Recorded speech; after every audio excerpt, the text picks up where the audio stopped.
ළමයි හැමෝටම ආයුබෝවන්. ඇහෙනවද මාව හැමෝටම? ඇහෙනවද? හරි. අපි පටන් ගමු.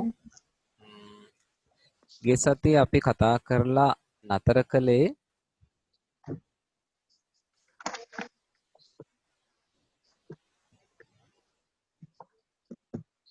ස්ක්‍රීන් එක පොඩ්ඩක් වෙන ෂෙයා කරනවා. හරි. දැන් ඔයගලන්ට ස්ක්‍රීන් එක පේනවා. මේ කොටසේ අපි ගොඩක් දුරට කතා කරලා අවසන් කළා.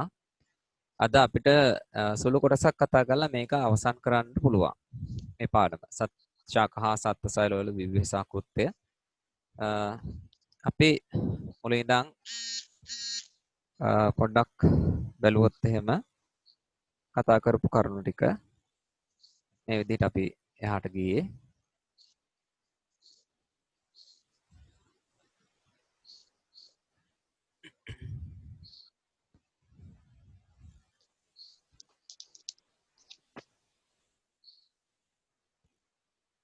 සෛලය ගැන, න්‍යෂ්ටි ගැන,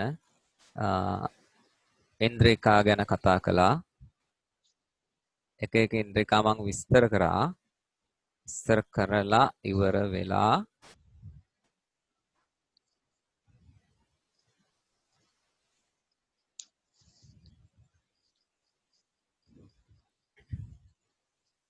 මයිටොකොන්ඩ්‍රියා.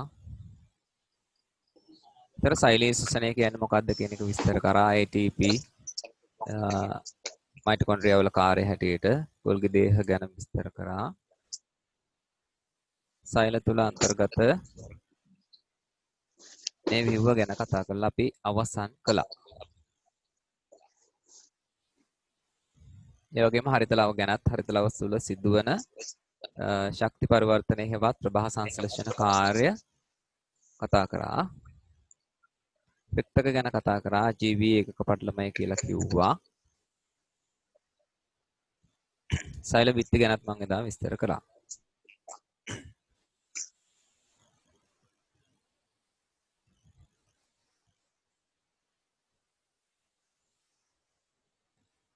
ප්ලාස්ම පටලය සත්ත්ව සෛලවල බාහිර සීමාව විදිහට ක්‍රියා කරන පටකය කියලාත් කිව්වා. එතනින් තමයි මට එතන මතක හැටියට මම නතර කළේ. එහෙම නේද? කතා කරන්න.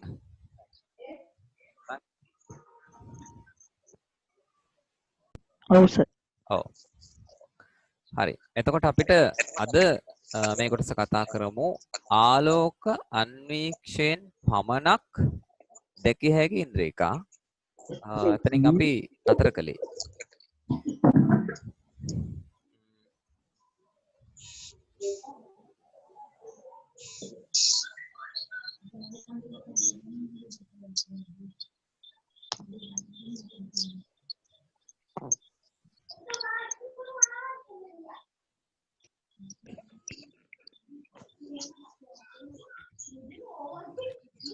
හරි. ආලෝක අන්වීක්ෂයෙන් බලපුවාම මෙන්න මේ ඉන්ද්‍රිකා පේනවා. න්‍යෂ්ටි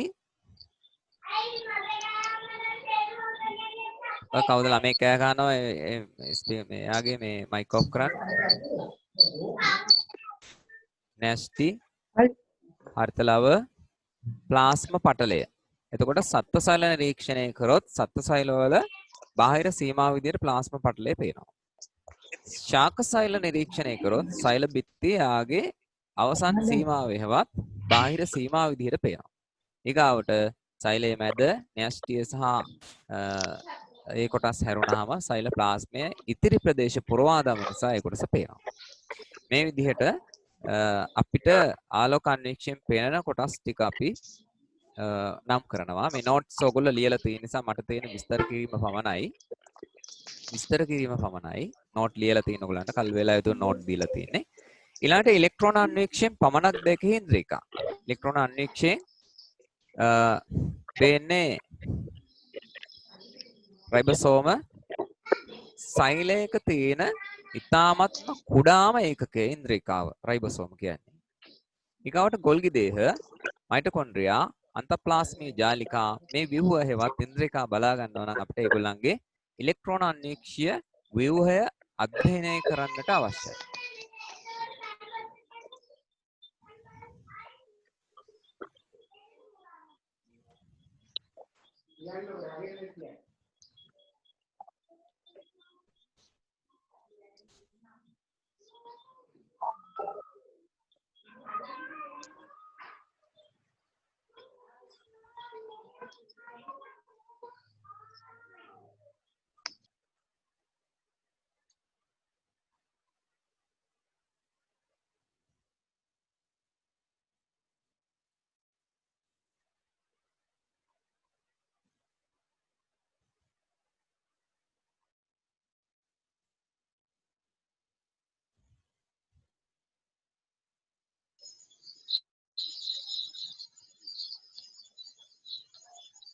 කවුද Micromax Q3001 පාවිච්චි කරන්නේ? ඔයගේ නම වෙනස් කරන්න.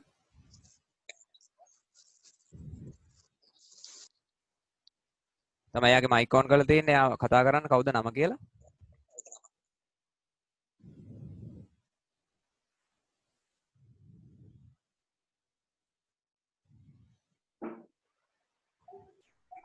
Micromax X 3001. යාගේ නම කියන්න.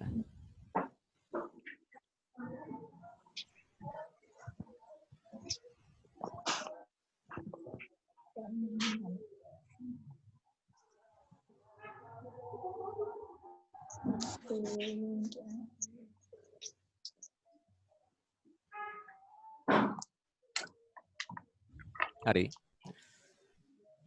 රයිබෝසෝම ගොල්ගි දේහය මයිටොකොන්ඩ්‍රියා අන්තප්ලාස්මීය ජාලිකා ඉලෙක්ට්‍රෝන නික්ෂින් විතරයි බලන්න පුළුවන් වෙන්නේ.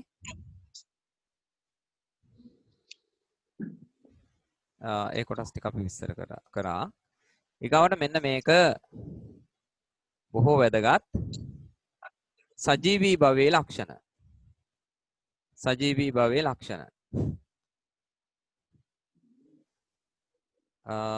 අපි බලමු මොකද්ද මේ සජීවී භවයේ ලක්ෂණ කියලා අපිට කියන්නේ කියලා. සජීවී භවයේ ලක්ෂණ කියන්නේ මොකද්ද කියලා බලමු. සජීවී සෛල තුල පමණක් ඇති ඉන්ද්‍රිකා. ඒක තමයි මේකේ අදහස. සජීවී සෛල තුල පමණක් තියෙන ඉන්ද්‍රිකා කියන අදහස. එහෙනම් අජීවී සෛල තුල මේ ඉන්ද්‍රිකා කිසි දිනක වාර්තා වෙන්නේ නැහැ. බලන්න. රයිබෝසෝම ගොල්ගි දේහ මයිටොකොන්ඩ්‍රියා අන්තප්ලාස්මීය ජාලිකා හරිත ලව මේවා ඇත්තේ සජීවී සෛල තුල පමණයි.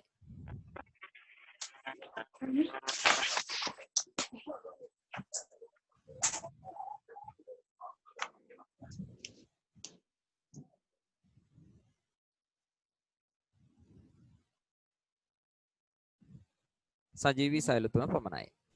දැන් ඔයගලන්ට මෙතන ප්‍රශ්නයක් තියෙනවා. මොකද දැන් මෙතන පටල තියෙන ඉන්ද්‍රිකා ටික තමයි මම සඳහන් කරලා තියෙන්නේ සජීවී සෛල තුල අන්තර්ගත වෙන. එතකොට රයිබෝසෝම ගොල්ගි දේහ මයිටොකොන්ඩ්‍රියා අන්තප්ලාස්මීය ජාලිකා හරිත ලව සජීවී සෛල වල තියෙන අජීවී සෛල වල නැහැ. ඒත් එක්කම සජීවී සෛල වල තියෙන පටල නොමැති ඉන්ද්‍රිකාව තමයි රයිබෝසෝම. මෙපමණයි. එතකොට ඔයාලා දන්න ප්‍රශ්නයක් එනවා.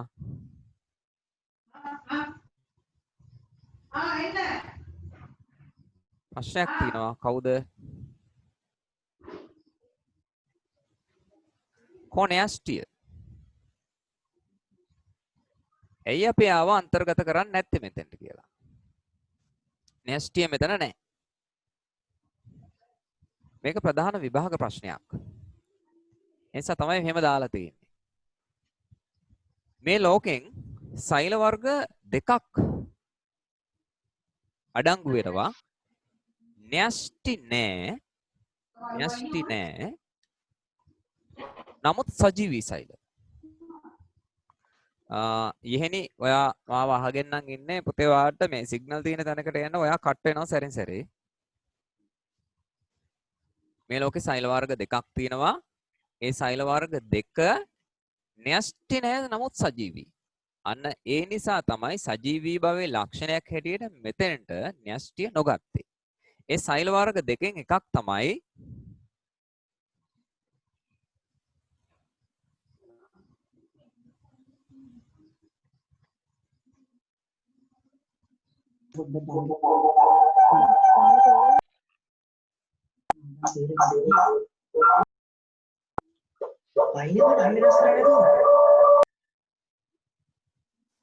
මානව රත රුධිර සෛල.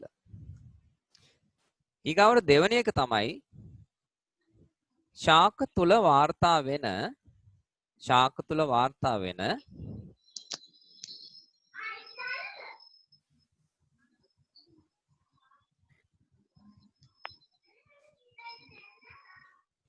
පෙනේර නල සෛල.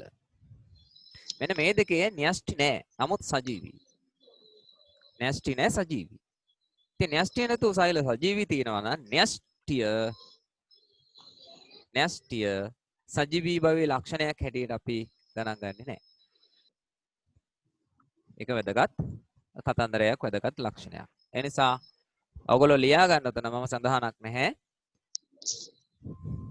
ඉස්සරහෙන් ලියා ගන්න.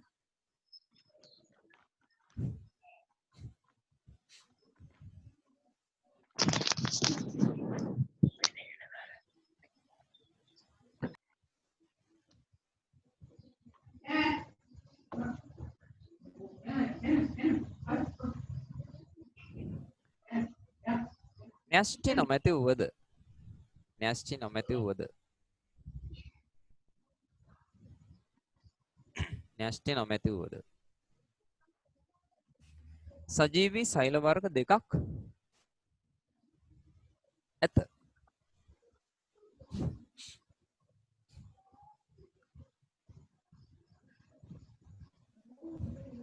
එහෙනම් මේ දෙක ලියා ගන්න. උදාහරණ මානව රතු රුධිර සෛල, පෙනේන නල සෛල.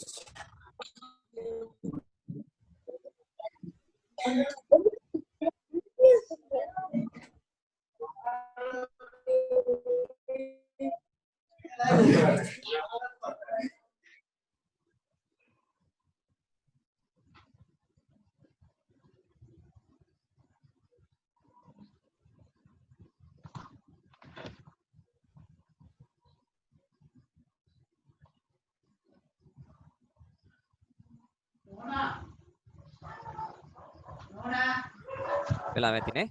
හරි.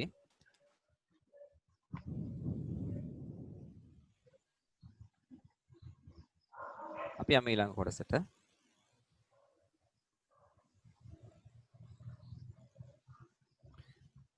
ඊගාවට අපි කතා කරන්නේ මේ කොටස් අපි සියල්ල අවසానයි.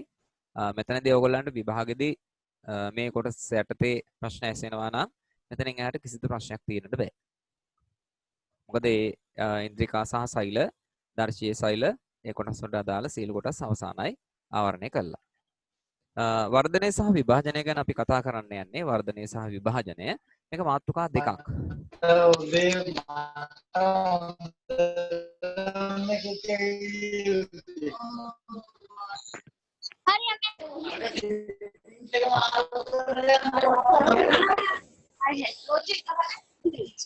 ස්පීකර් ඔන් කරන් කෑ ගහන්නේ කවුද?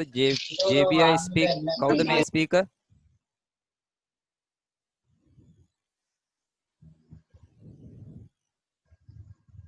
වර්ධනය සහ විභාජනය කියන්නේ මාතෘකා දෙකක්. අපි මුලින් බලමු මේකේ කෙටි මාතෘකාව වර්ධනය. දිගු කතා කරන්න ඕනි, සවිස්තරව කතා කරන්න ඕනි මාතෘකාව තමයි වර්ධනය කියලා අපි අදහස් කරන්නේ. දැන් වර්ධනය කියන එක මීට කලින් අපි 6 ශ්‍රේණියේදී තමයි ශාකවල ලක්ෂණ, සත්තුන්ගේ ලක්ෂණ, ඒ කියන්නේ සත්වයන්ගේ ලක්ෂණ, ඒ වගේ ඒ කියන්නේ ජීවීන්ගේ ලක්ෂණ ගැන අපි කතා කරන්නේ. ඒතර ජීවීන්ගේ ලක්ෂණ අපි ගත්තොත් වර්ධනය එක සාධකයක් හැටියට අපි කතා කරනවා. වර්ධනය හැරුණාම අපි කතා කරන තවත් සාධක ගොඩක් තියෙනවා. වර්ධනය, ශ්වසනය, ප්‍රජනනය, බහිස්රාවය, ඒ ආදී කරුණු රාශියක් අපි කතා කරනවා ජීවීන්ගේ ලක්ෂණ හැටියට. ඒවා අපි ඊට පස්සේ වෙන් කරලා දක්වලා තිනවා ශාකවල ලක්ෂණ සහ සතුන්ගේ ලක්ෂණ ජීවීන්ගේ ලක්ෂණ සත්ව සහ ශාකවල ලක්ෂණ හැටියට. එතනදී දැන් වර්ධනය අපි මෙතෙන්ට අරගෙන තියෙන්නේ විභාජනයත් එක්ක මේ දෙක වෙන් කරලා පැහැදිලි කිරීම සඳහා. මොකද වර්ධනයයි විභාජනයයි කියන්නේ එක හා සමාන ළඟින් යන නමුත් වෙනස්කම් චුට්ටක් අන්තර්ගත වෙන මාතෘකා දෙකක් නිසා. දැන් අපි පොඩි කාලේ ඉඳන් අපි දන්නවා අපිට වර්ධනයක් වෙලා තිනවා. අපි වර්ධනය වෙලා තිනවා. එතකොට අපි ශාරීරියේ වර්ධනය වෙලා තිනවා, බුද්ධිය වර්ධනය වෙලා තිනවා. එතකොට අපේ වර්ධනයක් තියෙනවා. දැන් මෙතන තියෙන්නේ අපිට කියලා තියෙන්නේ සෛල වලට අත්‍යවශ්‍ය ද්‍රව්‍ය ලැබීමෙන් අප්‍රතිවර්තීව මොකක්ද අප්‍රතිවර්තී කියන්නේ? සෛලයක ප්‍රමාණය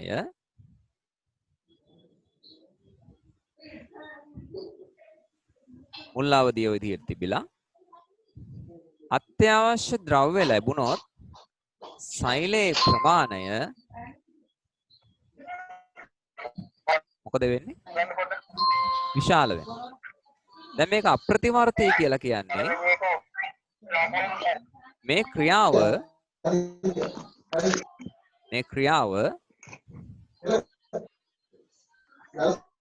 එක අතට සිදු වුණාට දෙක පැත්තට සිදු වෙන්නේ නැහැ.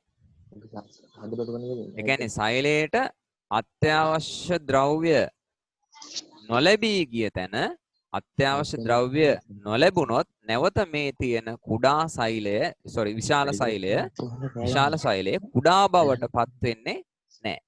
ඒ නිසා එක් පැත්තකට පමණයි දිශාවකට පමණයි ඒක ප්‍රතිවර්තී කියන්නේ නැවත සිදුවෙන දෙයක් නෙවෙයි. අප්‍රතිවර්තී කියන්නේ දෙපසටම සිදුවෙන නෙවෙයි එක් පසකට සිදුවෙන කියන අදහසයි අප්‍රතිවර්තී කියන්නේ. එහෙනම් වර්ධනය වුණොත් නැවත එයා අර කුඩා තත්ත්වයට යන්නේ නැහැ. ඒ කියන්නේ අපි වගේ. දැන් අපි වර්ධනය වෙනවා එනවා අපි උස යනවා අපි මිටි වෙන්නේ අපිට අවශ්‍ය කරන පෝෂක ද්‍රව්‍ය නොලැබුණා කියලා. එහෙම වෙන්නේ නැහැ. හරි? ඒ නිසා සෛලයට අවශ්‍ය ද්‍රව්‍ය ලැබීමෙන් අප්‍රතිවර්තීව සිදුවන ක්‍රියාව වර්ධනයයි කියලා අපි හඳුන්වනවා. හරි. ඊගාවට බලමු. මේ ඔය තියෙන හැඳින්වීම මේ නිර්වචනය මේ විදිහටම වර්ධනය යනු කුමක්ද කියලා විභාගෙදී අහලා තියෙනවා. ඒ උපරිමයක් ඇත. වර්ධනයේ උපරිමයක් තියෙනවා. ඒ බව දන්නවා. 6 පන්තියේදී කතා කරනවා සතුන්ගේ වර්ධනය සීමා සහිතයි, ශාකවල වර්ධනය තරමක් සීමා රහිතයි. දැන් අපි අවුරුදු 30-35 සීමාව වෙනකොට අපි උස ගිහිල්ලා අවසන්. ඊට පස්සේ අපි උස යන්නේ නැහැ. එතකොට යම් වර්ධනයේ සීමාවන් තියෙනවා අපේ. ශාකවල වර්ධනය එහෙම නෙවෙයි. ශාකයක් සීමා රහිතව එයාගේ යම් වර්ධනයන් සිදු වෙනවා අපිට වඩා. ඒ නිසා දෙන්නගේ සතුන්ගේ සහ ශාකවල වර්ධනයේ වෙනස්කම් තියෙනවා. හරි. එච්චරයි මාතෘකාව. අපි ඉස්සරහට අරගෙන යන ප්‍රධාන මාතෘකාව තමයි විභාජනය.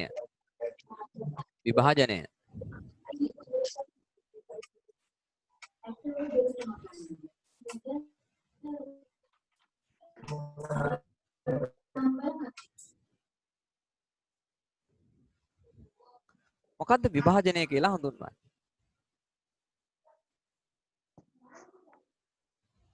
සෛල බෙදීමෙන් නව සෛල සෑදීම විභාජනය වේ.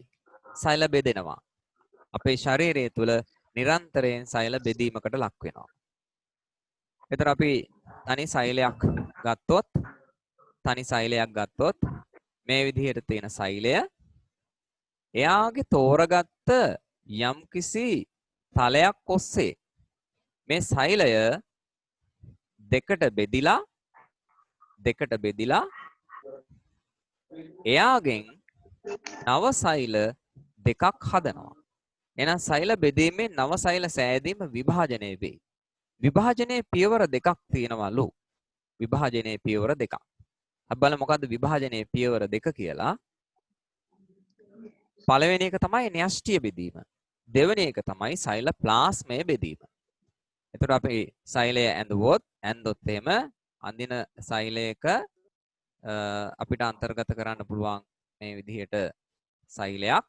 ඒ සෛලයේ මැද තියෙන න්‍යෂ්ටි අපිට මේ විදිහට අපි දැක්වුවොත් එහෙම පළවෙනි කාරණාව තමයි අංක 1 වෙන්නේ මේ සෛලයේ න්‍යෂ්ටිය බෙදීම. න්‍යෂ්ටිය බෙදනවා. ඒතර න්‍යෂ්ටි කොටස් දෙකකට බෙදිලා ඒගොල්ලෝ ගාව තියෙන ද්‍රව්‍ය ටික සෛල දෙකට අන්තර්ගත කරනවා කොපි කරලා ඊට පස්සේ තමයි සෛලයේ තියෙන න්‍යෂ්ටිය බෙදුනට පස්සේ තමයි සෛල ප්ලාස්ම හේවත් ඉතිරි ඉන්ද්‍රිකා සමූහයේ සහ අන්තර්ගත ප්‍රදේශය දෙකට බෙදෙන්නේ. එනිසා මේකේ පියවර දෙකක් හැටියට අපි හඳුන්වනවා. පියවර දෙකක් හැටියට අපි හඳුන්වනවා සෛල විභාජනය. ඒ පියවර දෙක එතකොට අපි න්‍යෂ්ටි බෙදීම සහ සෛල ප්ලාස්මයේ බෙදීම කියලා හඳුන්වනවා. ඉන්පසුව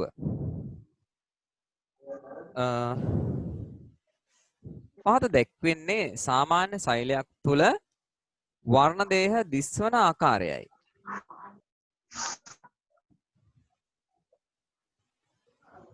වර්ණ දේහ දිස්වන ආකාරය. ඒතර සාමාන්‍ය සෛලයක් ගත්තොත් වර්ණ දේහ න්‍යෂ්ටිය තුල අන්තර්ගතයි. අපි මීට කලින් මේ කොටස් ටික නම් කරා වර්ණ දේහ න්‍යෂ්ටිකාව න්‍යෂ්ටි පටලය න්‍යෂ්ටි අපි නම් කළා. එතකොට වර්ණ දේහ දිස්වන ආකාරය අපිට බලා ගන්න මෙන්න මේ ව්‍යුහය මම නැවත ඔයගලන්ට ප්‍රදර්ශනය කරනවා. ඒතර මේ තියෙන විශාලව දම් පාටින් න්‍යෂ්ටිය වර්ණ දේහ ටික තමයි මේ නූල් වගේ කොටස් විදිහට තියෙන්නේ. සාමාන්‍ය පෙනුමකදී සාමාන්‍ය සෛලයක් තුල වර්ණ දේහ දෘශ්‍ය වෙන්නේ නූල් වගේ රැහැන් විදිහට. එසා එක හඳුන්වනවා ක්‍රොමැටින් ජාලය කියලා. ක්‍රොමැටින් ජාලය. ඒ හැරුණාම ඔයගලන්ට මෙතන පැහැදිලි වෙයි. න්‍යෂ්ටි කාව තියෙනවා, න්‍යෂ්ටි පටලය තියෙනවා, පිටතින් තියෙනවා සෛල ප්ලාස්මය. වටේට එක්ක සෛල බිත්තිය හෝ ප්ලාස්ම පටලය තියෙනවා. මේ විදිහට. සාමාන්‍ය සෛලයක් ඉලෙක්ට්‍රෝන අන්වීක්ෂයෙන් බැලුවොත් එයාගේ න්‍යෂ්ටිය පේන්නේ ওই විදිහට. ඊට පස්සේ විභාජනය ආසන්න වෙනකොට දැන් ඒ තියෙන්නේ සාමාන්‍ය සෛලයක්. ඒ සාමාන්‍ය සෛලයක් විභාජනය වෙන්න ආසන්න වෙනකොට එයාගේ වර්ණ දේහ අර නූල් වගේ ස්වභාවය අතහැරලා ඒ වර්ණ දේහ මේ වගේ කෙටි වෙනවා. කෙටි වෙලා මහත් වෙලා පෙනෙන්නට ගන්නවා. මහත් වෙලා පෙනෙන්නට ගන්නවා. එතකොට න්‍යෂ්ටිය තමයි අපි මේ දම්පාට රවුමෙන් පෙන්නලා තියෙන්නේ. ඒ න්‍යෂ්ටිය තුල අන්තර්ගත වර්ණ දේහ කීයක් පුතේම අපිට පෙන්නනවද? වර්ණ දේහ කීයක් පෙන්නනවද? 4ක්. 4යි. වර්ණ දේහ 4ක් පෙන්නනවා. ඒ වර්ණ දේහ 4 කෙටි වෙච්ච නිසා තමයි මේ විදිහට පෙනෙන්නේ. ඊට පස්සේ මේක දෙපස තියෙනවා න්‍යෂ්ටිය නැත්තම් සෛලයක් විභාජනය ආසන්න වෙනකොට විභාජනයට උපකාර වෙන විභාජන අවස්ථාවලදී පමණක් පෙනෙන්නට තියෙන සෛල ඉන්ද්‍රිකාවක්. ඒ ඉන්ද්‍රිකාව අපි හඳුන්වන්නේ කේන්ද්‍ර දේහ කියලා. කේන්ද්‍ර දේහ දෙකක් දෙපැත්තේ තියෙනවා. එයාගේ කාර්ය ඉදිරියේදී ඔයගලන්ට බලා ගන්න පුළුවන්. ඊළඟට මම ඔයගලන්ට පෙන්වන්න යන්නේ සාමාන්‍යයෙන් ඒ අපි විශාල කරපු වර්ණ දේහයක් පෙනෙන්නට තියෙන විදිහ. ඒතර මේ රූප සටහන් ඔයගොල්ලෝ ඇඳලා තියෙනවා. එන වර්ණ දේහය ඔයගලන්ට මෙතන මේ පෙන්වන එක වර්ණ දේහයක් විශාල කළා තමයි මේ විදිහට අපි ඇඳලා තියෙන්නේ. එතකොට මේකේ මැද තියෙනවා සෙන්ට්‍රොමීරය කියලා කොටසක්. එයාගේ මේ බාහුව තියෙනවා. මේ බාහුව වෙන් වෙලා යාමේ හැකියාවක් තියෙනවා. මෙතනින් දෙකට පැලෙනවා. එහෙම වෙන් වෙන්න හැකියාවක් තියෙනවා. ඊට පස්සේ මේ කොටස් දෙකකට මෙයා වෙන් වුණොත් මේ එක කොටසකට අනුකූලව තවත් ඒකකයක් ඒ වගේ තව කොටසක් එයාට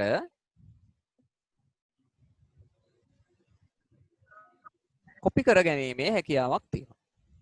කොපි කරගන්න පුළුවන්. ඒක හරියට අපි හાર્ඩ් ඩිස්ක් එකේ තියෙන සින්දුවක් පෙන් එකක් අරන් ආපු කෙනෙකුට සින්දුව කොපි කරලා දුන්නට අපි ගාවෙන් නැති වෙන්නේ නෑ වගේ අපි ගාවක් තියෙනවා යාළුවා ගාවක් තියෙනවා ඒ සින්දුවම එම සින්දුවම.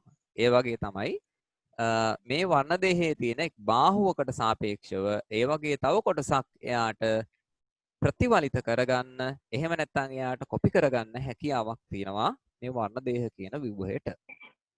හරි. එතකොට අපි ගාව කොච්චර වර්ණ දේහ තියෙනවද? අනිකුත් ජීවීන් ගාව කොපමණ වර්ණ දේහ තියෙනවද කියන එක අපි අධ්‍යයනය කරන්නට ඕනේ. මොකද මේ වර්ණ දේහ කියන්නේ අපිට සබාදහමෙන් ලැබිලා තියෙන සබහාදහමෙන් දීලා තියෙන යම් කිසි දායාදයක්. සබාදහමේ දායාදයක් මේක. ඊගාවට මේ වර්ණ දේහ තුල තමයි මේකේ පේන මේ ඊතා කුඩා ප්‍රදේශ. ඊතා කුඩා ප්‍රදේශ. අපි ඒවා විශේෂ නමකින් හඳුන්වනවා. විශේෂ නමකින් හඳුන්වනවා. ඒ පේන ඒ ප්‍රදේශයක් ඒ වගේ ඒකකයක් ඊතා කුඩයි. ඉලෙක්ට්‍රෝන අන්වීක්ෂයෙන් පමණක්මයි බලා ගන්න පුළුවන්. අපි කියනවා ඒවට මොනවද නම?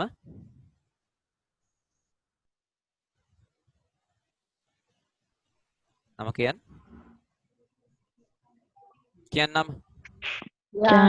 ජාන.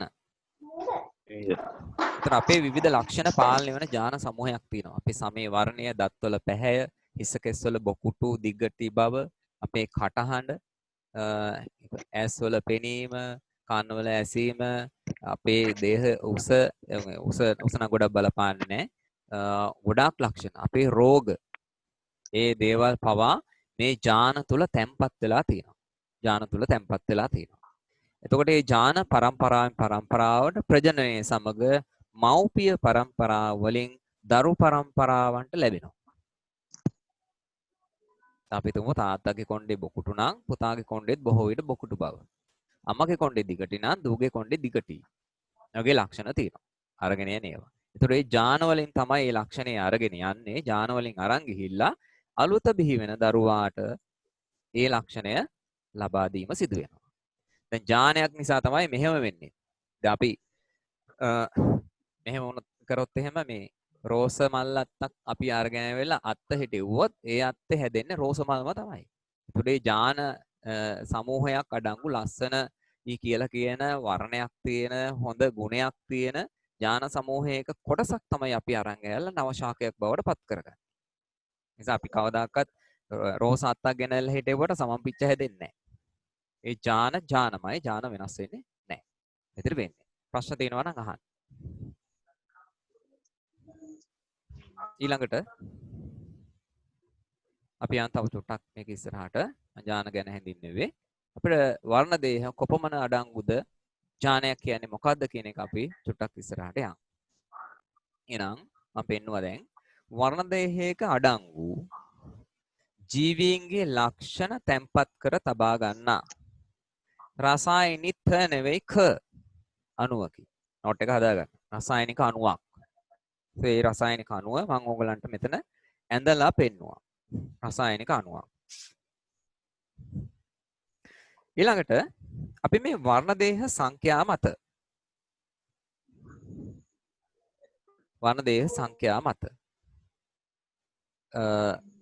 පොඩි වෙනසක් අපි දකිනවා සෛලවල. වර්ණ දේහ සංඛ්‍යා මත අපි පොඩි වෙනසක් බලමු. ඒක ගුණ සෛලයේ සහ ද්විගුණ සෛලයේ. ඒක ගුණ කියන්නේ ගුණ එකයි. ද්විගුණ කියන්නේ ගුණ දෙකක් කියන අදහස. ගුණ දෙකක් කියන අදහස. ඒක ගුණ. දැන් මෙහෙම ගත්තොත්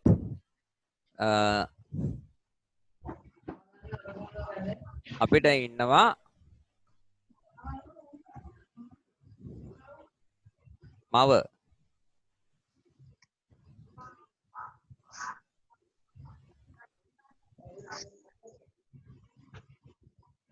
පියා කියලා දෙදෙනෙක්.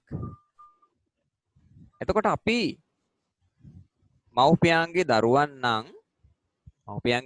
නම් මවගේ ලක්ෂණ සහ පියාගේ ලක්ෂණ කියන දෙදෙනාගේම ලක්ෂණ අපි තුල අන්තර්ගතයි.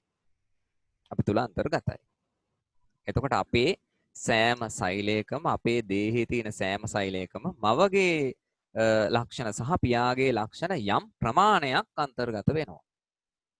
දැන් මවගේ සියලුම ලක්ෂණ තාත්තගේ සියලුම ලක්ෂණ නෙවෙයි. එහෙම වුණා නම් එහෙම තවත් ඒ දෙන්නාගේම කොපි දෙකක්නේ අපි කියන්නේ. එහෙම නෙවෙයි මවගේ කොටසක් සහ පියාගේ ලක්ෂණ වලින් කොටසක් අන්තර්ගතයි. එහෙම සෛල තියෙනවා. ඊගාවට මේ දෙදෙනාගේම දේහ තුල සහ අපි තුලත් නිපද වෙන සෛල වර්ගයක් තියෙනවා.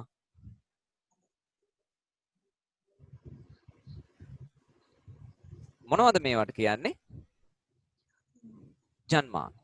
මොනවාද? ජන්මාන. ජන්මාන. ජන්මාන වර්ග දෙකයි මව හදන්නේ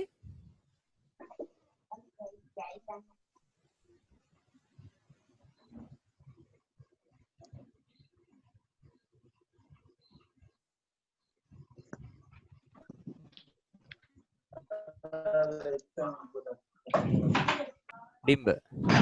පියා හදන්නේ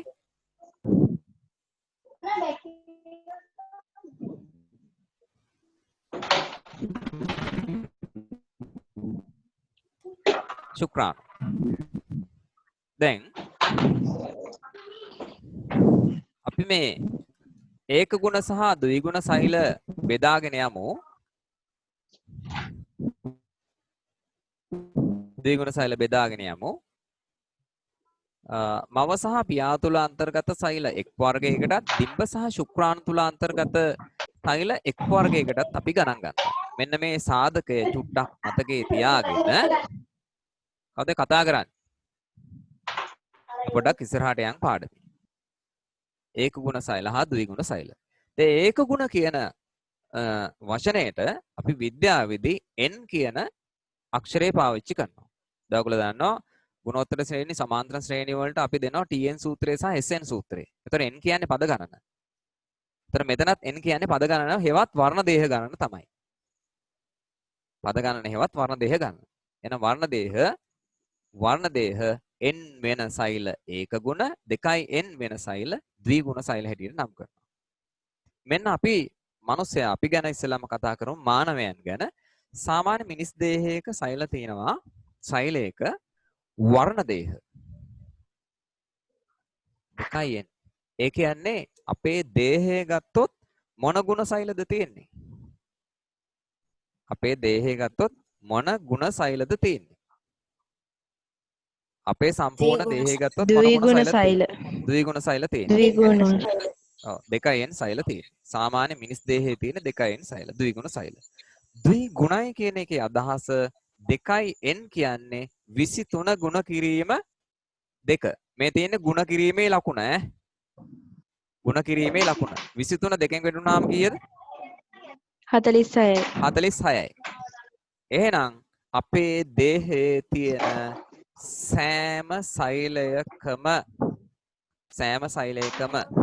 සාමාන්‍ය දේහයේ සෛලයකම වර්ණ දේහ කීයක් අන්තර්ගතද? වර්ණ දේහ කීයක් තියෙනවද? 46යි. 46යි. 46යි. 46 ඇයි මෙහෙම තියෙන්නේ? මොනවා නිසාද? මේක ය නෙවෙයි වචන වැරද්දක් තියෙනවා.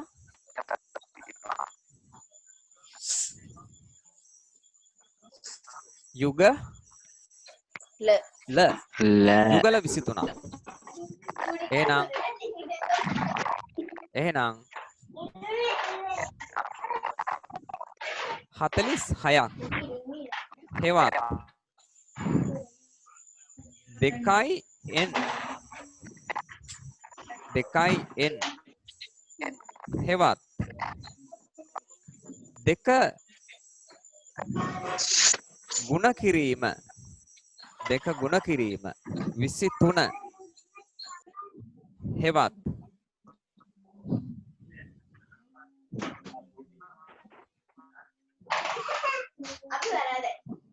යුගල 23ක් කියලා අපි හඳුන්වන්නේ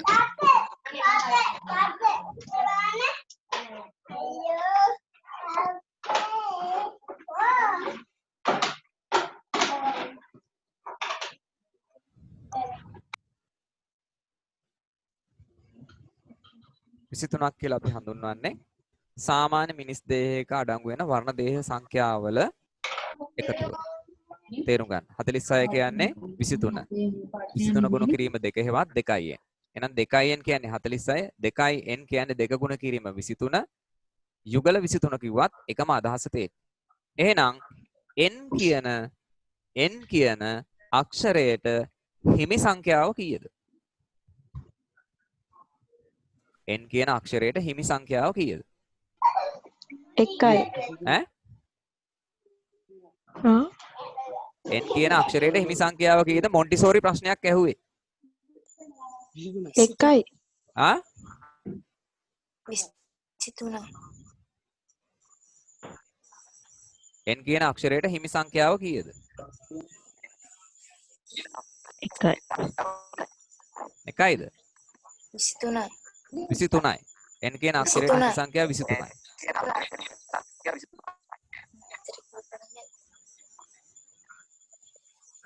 එතකොට වර්ණ දේහ 23ක් වැඩි කිරීම 2 නම් ඒ කියන්නේ 46ක් නම් එයා හඳුන්වන්නේ ද්විගුණ සෛලය කියලා. වර්ණ දේහ 46ක් නම් එයා මොන සෛලයේද? ද්විගුණ සෛලය. එහෙනම් වර්ණ දේහ 23ක් නම් තියෙන්නේ. ඒක හඳුන්වන නම මොකද්ද? මොන සෛලයේද? ඒක ගුණ. ඒක ගුණ සෛලය. ගුණ සෛලය. ඒක ගුණ කොහෙද තියෙන්නේ සෛල? ජන්මාණු හෙවත් ශුක්‍රාණු හෝ ඩිම්බ තුල තියෙන වර්ණ දේහ කීයද?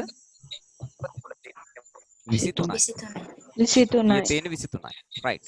එහෙනම් අපි බලමු නැවත කොහොමද එයාට 46 ලැබෙන්නේ කියලා. ඔය ස්පීකර් ඔන් කරලා ඉන්න කෙනා අවශ්‍ය වෙලාවට විතරක් ඒක ඔන් කරන්න. මහා වදයක් ඒක.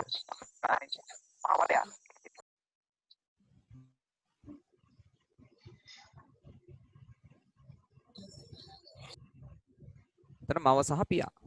දැන් මවගේ සහ පියාගේ සාමාන්‍ය දේහ සෛලයක වර්ණ දේහ සංඛ්‍යා අපි දන්නවා. එතන මව හදනකොට මවගේ දේහ තුල එයා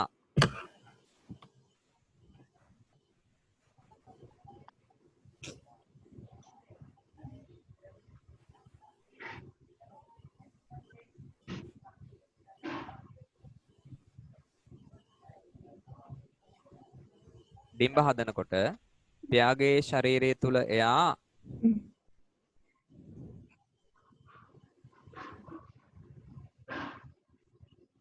ශුක්‍රාණු නිපදවනකොට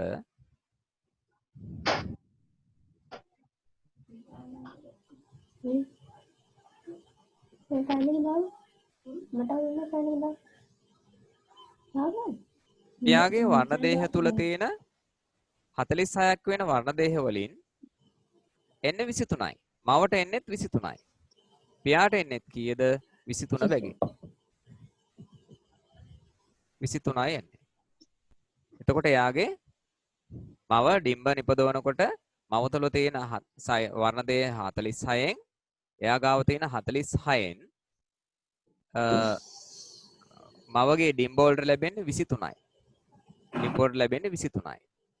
ඊගාවට පියාගේ වර්ණ දේහ එක සෛලයක තියෙන වර්ණ දේහ 46න් ශුක්‍රාණුවට ලැබෙන්නේ කීයද?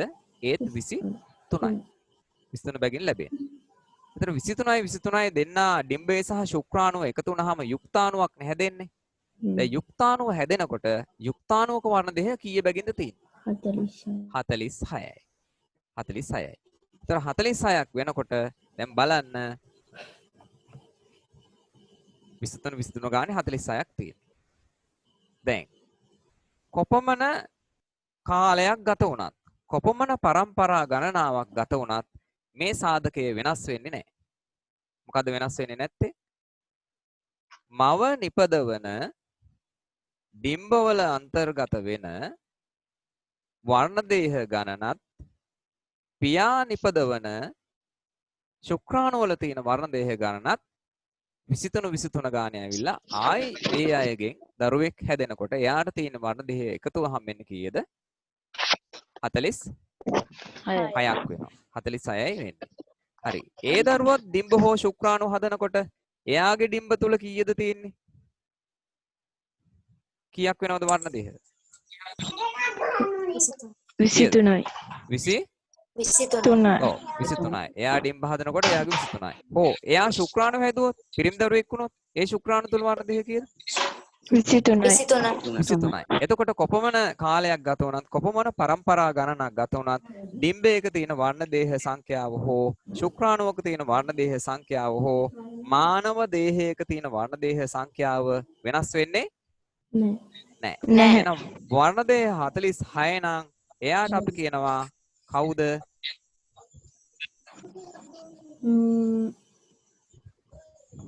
කවුද? මානවයෙක්. එයා මිනිසෙක්.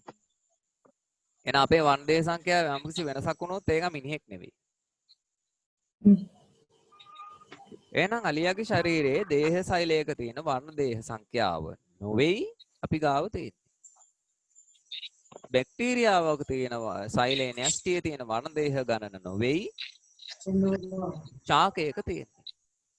ඒ නිසා මේ සබාධමයෙන් ලැබිලා තියෙනවා එක් එක් ජීවීන්ට එකිනෙකට වෙනස් වර්ණ දේහ සංඛ්‍යා. එකිනෙකට වෙනස් වර්ණ දේහ සංඛ්‍යා ලැබිලා තියෙනවා. ඒක සබාධමයේ රීතියක් තීරණයක්. සබාධමයේ රීතිය. හරි? ඔය විදිහට අපි ඒක ගුණ සෛල ද්විගුණ සෛල ටික හඳුනා ගන්නවා. ඊකට අපි කතා කරන්නේ මේ ඒක ගුණ සෛල සහ ද්විගුණ සෛල ආශ්‍රයෙන් ඌනන සහ අනූනන විභාජනයන් ගැන අපි කතා කරනවා. ඌනන සහ අනූනන විභාජනයන් ගැන කතා කරනවා. බලමු විභාජනය. එතකොට අපි ආවේ පාර වර්ධනය සහ විභාජනය යටතේ හිටියේ වර්ධනය අපි අවසන් කරා විභාජනය කියන මාතෘකාවට ආවා. විභාජනය කියලා කිව්වේ තියෙන සෛල බෙදිලා නව සෛල හැදීම කියලා කිව්වා. එක සෛලයකින් නව සෛල නිපදවීම ගැන කිව්වා. එතකොට දැන් විභාජනයේ ආකාර දෙකක් කියලා කිව්වා. න්‍යෂ්ටි බෙදීමයි සෛල ප්ලාස්මයේ බෙදීමයි කියලා කිව්වා. ඊට පස්සේ දැන් විභාජනයේ එක ආකාරයක් තමයි ආකාර දෙකක් තියෙනවා මේ දෙකෙන් එකක් අනූනන විභාජනය. අනූනන විභාජනය. බොහෝ වැදගත් මාතෘකා. අනූනන විභාජනය. ඊට අනූනන විභාජනය සිද්ධ වෙන විදිහ අපි චුට්ටක් මෙතන කතා කරලා වෙනත් මාතෘකාවකට යමු. මෙතන මම දීලා තියෙන ඕගොල්ලන්ට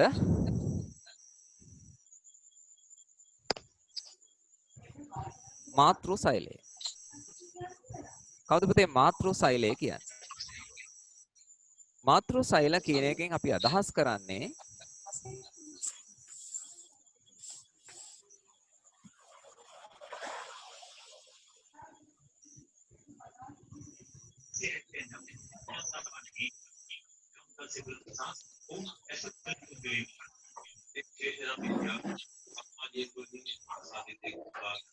විභාජනයට මූලික වන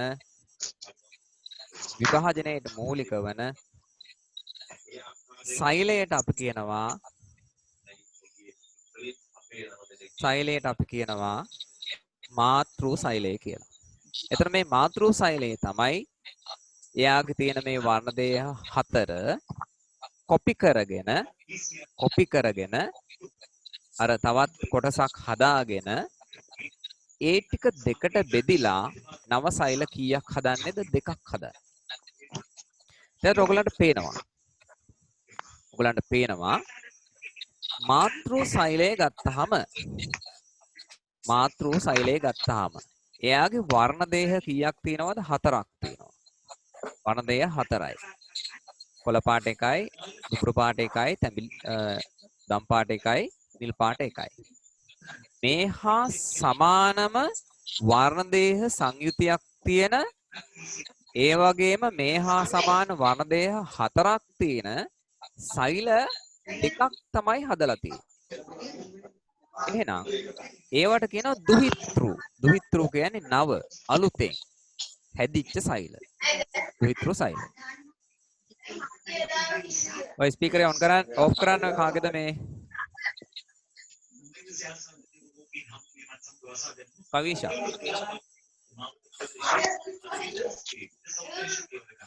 කවිෂාගේ ස්පීකර් ඔෆ් කරන්න.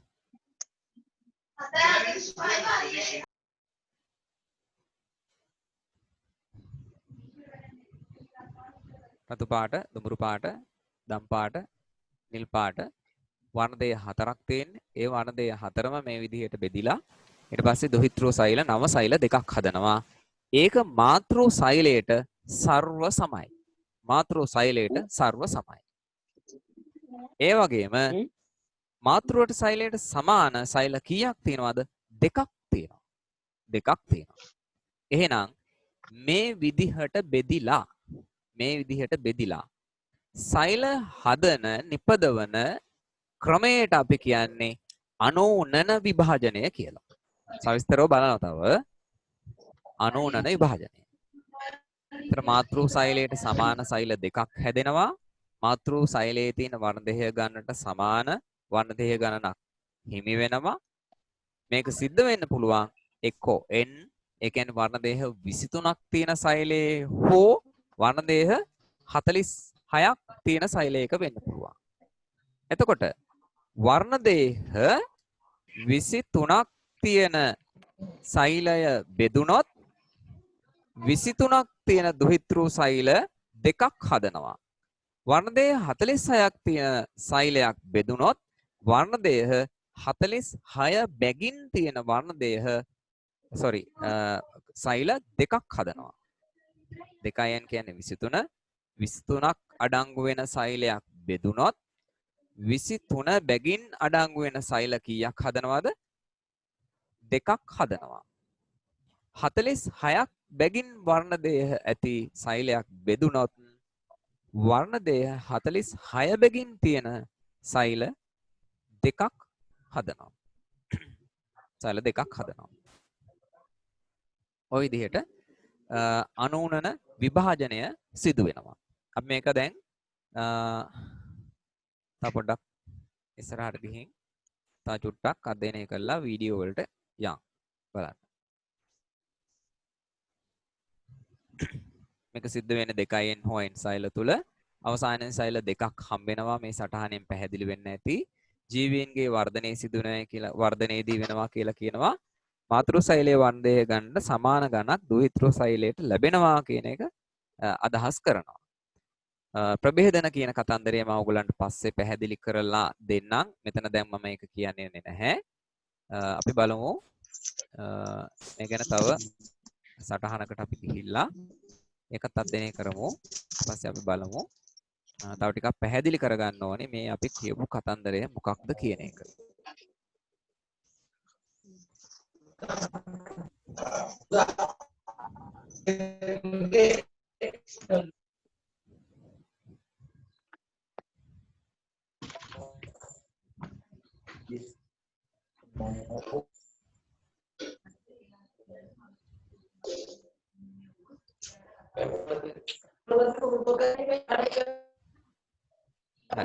ඔයගොල්ලන්ට අලුත් ස්ක්‍රීන් එකක් ෂෙයා වෙනවා මෙතන.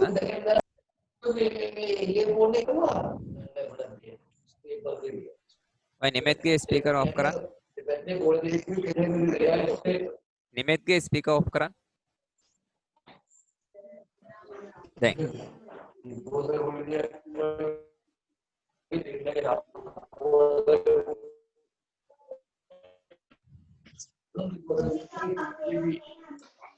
නිමෙත්ගේ ස්පීකර් ඔෆ් කරන්න.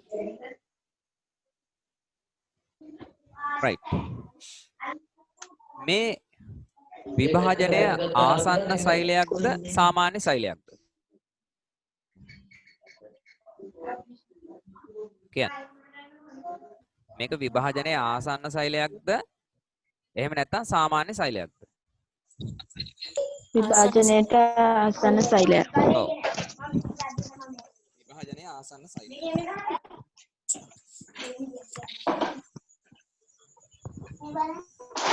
කොහොමද මෙහෙම කියන්නේ? අපි දන්නවා අපි ඉගෙන ගත්තා වර්ණ දෙහ කෙටි වෙලා පෙනෙන්නට ගන්නවා කියලා. එතන මෙතන ඒ ලක්ෂණය තියෙනවා. තෙනුකගේ ස්පීකර් ඔෆ් කරන්න. කෑ ගහනවා කවුද? වර්ණ දෙහ කෙටි වෙලා පේන්න අරන් තියෙනවා.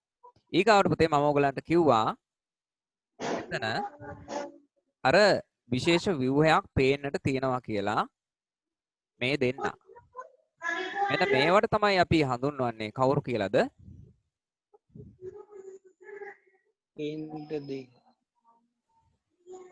කේන්ද්‍ර දේහය. ඔව්. කේන්ද්‍ර දේහ. කේන්ද්‍ර දේහ. මම ඉංග්‍රීසියෙන් ලිව්වේ කේන්ද්‍ර දේහ දෙකක් තියෙනවා දෙපස්සේ. එයාගේ කාර්ය ඕගොල්ලන්ට බලා ගන්න පුළුවන් දැන්. මම කියන්න අවශ්‍ය නැහැ. කාර්ය බලා ගන්න පුළුවන්. බලමු.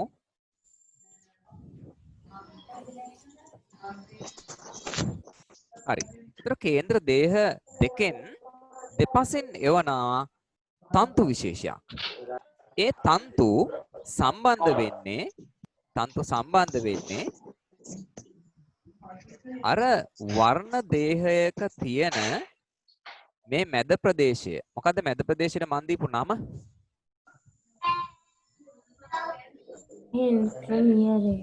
මොකද්ද නම? සෙන්ට්‍රොමියරේ. සෙන්ට්‍රොමියරේට තමයි සම්බන්ධ වෙන්නේ. හරි.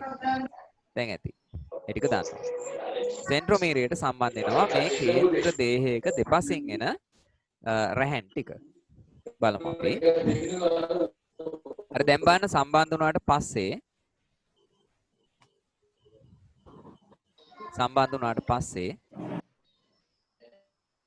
මේ බලන්න. මම ආපස්සට අරන් යනවා මේක. සම්බන්ධ වීම සම්බන්ධ වෙලා තියෙන්නේ. වර්ණ දේහ තියෙනවා. right. දැන් වර්ණ දේහය මොකද වෙන්නේ? දෙකට පැලෙනවා. එක වර්ණ දේහයක් දෙකට පැලෙනවා. දෙකට පැලිලා දෙපසට යන්නේ වර්ණ දේහයෙන් කොටසයි. වර්ණ දේහයෙන් කොටසයි යන්නේ. දැන් බලන්න. උඩ පැත්තේ තියෙන සෛලයට ගියා වර්ණ දේහ වලින් 1යි 2යි 3යි 4යි 5යි 6ක්. පහළට ගියා 1යි 2යි 3යි 4යි 5යි 6ක්. එහෙනම් සමාන ගණනක් යන්නේ. සමාන ගණනක් මේ විදිහට ගිහිල්ලා අර මව් එහෙම නැත්නම් මාතෘ සෛලයට සමාන සෛල දෙකක් හදන්නටයි මේ යන්නේ.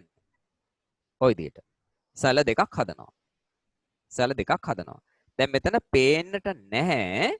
නමුත් මෙතනදී මේ තියෙන එක කොටසකට සමානව එම වර්ණ දේහයට පුළුවන් තවත් කොටසක් මොනවා කරන්නද?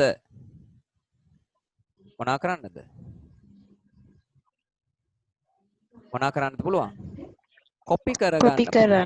කොපි කරන්න පුළුවන්. කොපි කරගෙන එයා අර මාතෘ සෛලය වගේ තවත් සෛල දෙකක් නිපදවා ගන්නවා. දැන් සෛල දෙක ඔය විදිහට නිපදවයි. වීඩියෝ එක බලන්න. දැන් මේක සිද්ධ වෙන අවස්ථාවක් මේ පෙන්නන්නේ. අපි තුමු හුණගේ නැට්ට එයා කඩා දාන එක එයාගේ ආරක්ෂක උපක්‍රමයක්. දැන් ඒ කඩා දාන හුණගේ නැට්ට නැවත කවදාවත් වර්ධනය වෙන්නේ නැද්ද? වර්ධනය වෙනවා. එහෙනම් ඒ හුණගේ තියෙන දේහ සෛල එතන නැට්ටේ අග තියෙන දේහ සෛල ටික බෙදිලා තමයි නව සෛල ටිකක් හදලා ඌනන විභාජනය වෙලා තමයි හුණගේ නැට්ට නැවත ඇති කරන්නේ හෙවත් ප්‍රතිවලිත කරන්නේ. ඒ ඇති කිරීම. එතකොට මේ අවස්ථාවේදී සිදුවන නැට්ට අසල සිදුවන විභාජනය මොකක්ද? මොන විභාජනයද වෙන්නේ? කියන්න කතා කරා. මොන විභාජනයද වෙන්නේ?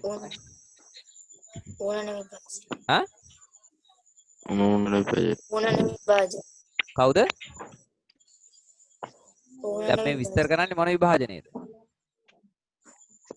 දැන් මේ අවස්ථාවේ වෙන්නේ මොන විභාජනයේද? අනුනන විභාජනය. අනුනන විභාජනය. එහෙනම් මෙන්න එක අවස්ථාවක් අනුනන විභාජනය සිද්ධ වෙනවා. නැවත වර්ධනය වෙනවා යාගේ වලිගය.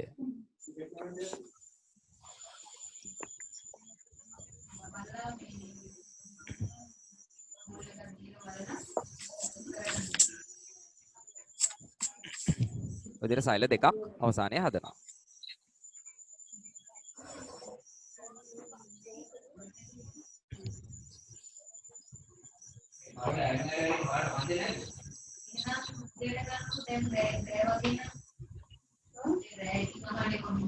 මේ තියෙන පළමුව න්‍යෂ්ටිය බෙදෙන විදිහ එතකොට.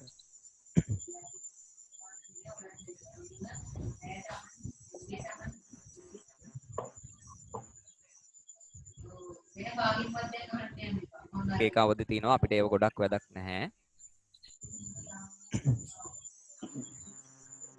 රැහෙන් වලට සම්බන්ධ වුණාට පස්සේ දෙපසට යනවා මේ විදිහට වෙන් වෙලා.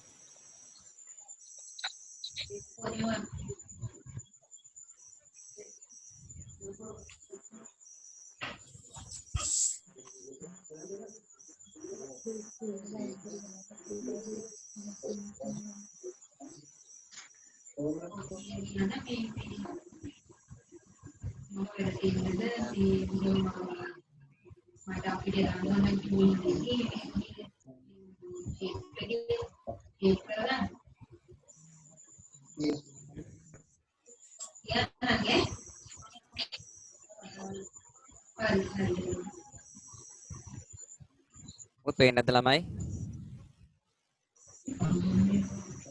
හෙලෝ. ඔයාලට පේනවද ස්ක්‍රීන් එක? ස්ක්‍රීන් එක පේනවද නැති වුණාද? නෑ.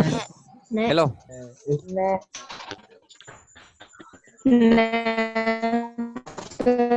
ස්ක්‍රීන් එක පේනවද නැද්ද?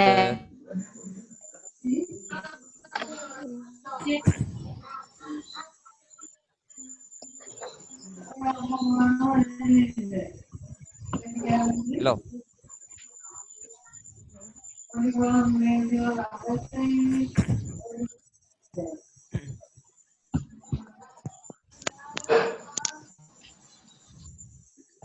පේන්නේ නැද්ද ළමයි? නෑ. හා රයිට්. හරි බලමු පොඩ්ඩක්. දැන් පේනවද? දැන් පේනවද? පේනවද? ඔව් සර්. හරි. හරි අපි මෙතන බලාගෙන යන්න. ඒතර වර්ණදේහ මේ විදිහට සම්බන්ධ වෙනවා. එක එක අවදි තියෙනවා. අවදි ගණන් ගන්න යන්න එපා.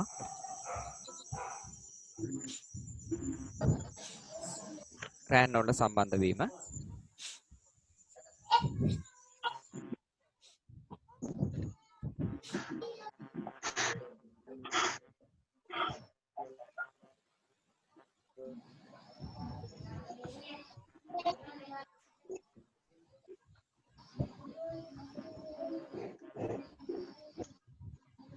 වර්ණදේහ මෙතන 6ක් තියෙනවා.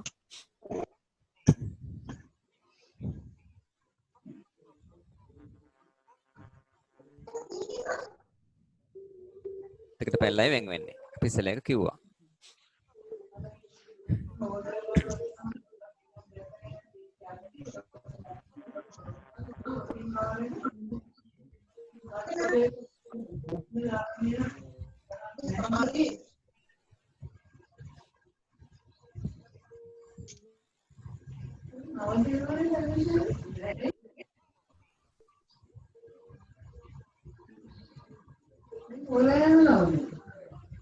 ඊළඟ අවධියේදී මේක නොපෙනී යනවා.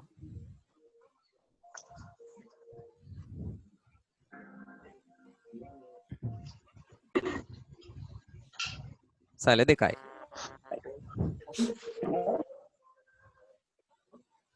සෛල දෙකක් හැදිලායි තියෙන්නේ.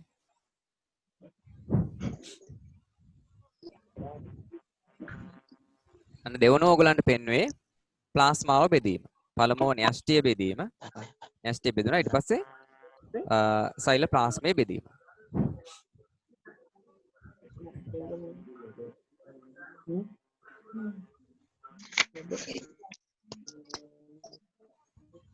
මේ ශාකයක නම් මේ විදියට සෛල දෙකක් නිර්මාණය වෙනවා. සතුන්ගේත් එහෙමයි.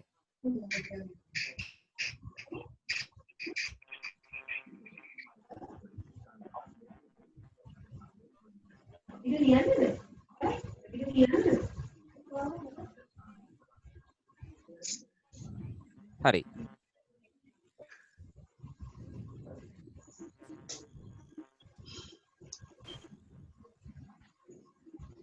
යමු ඊළඟ ස්ක්‍රීන් එකට.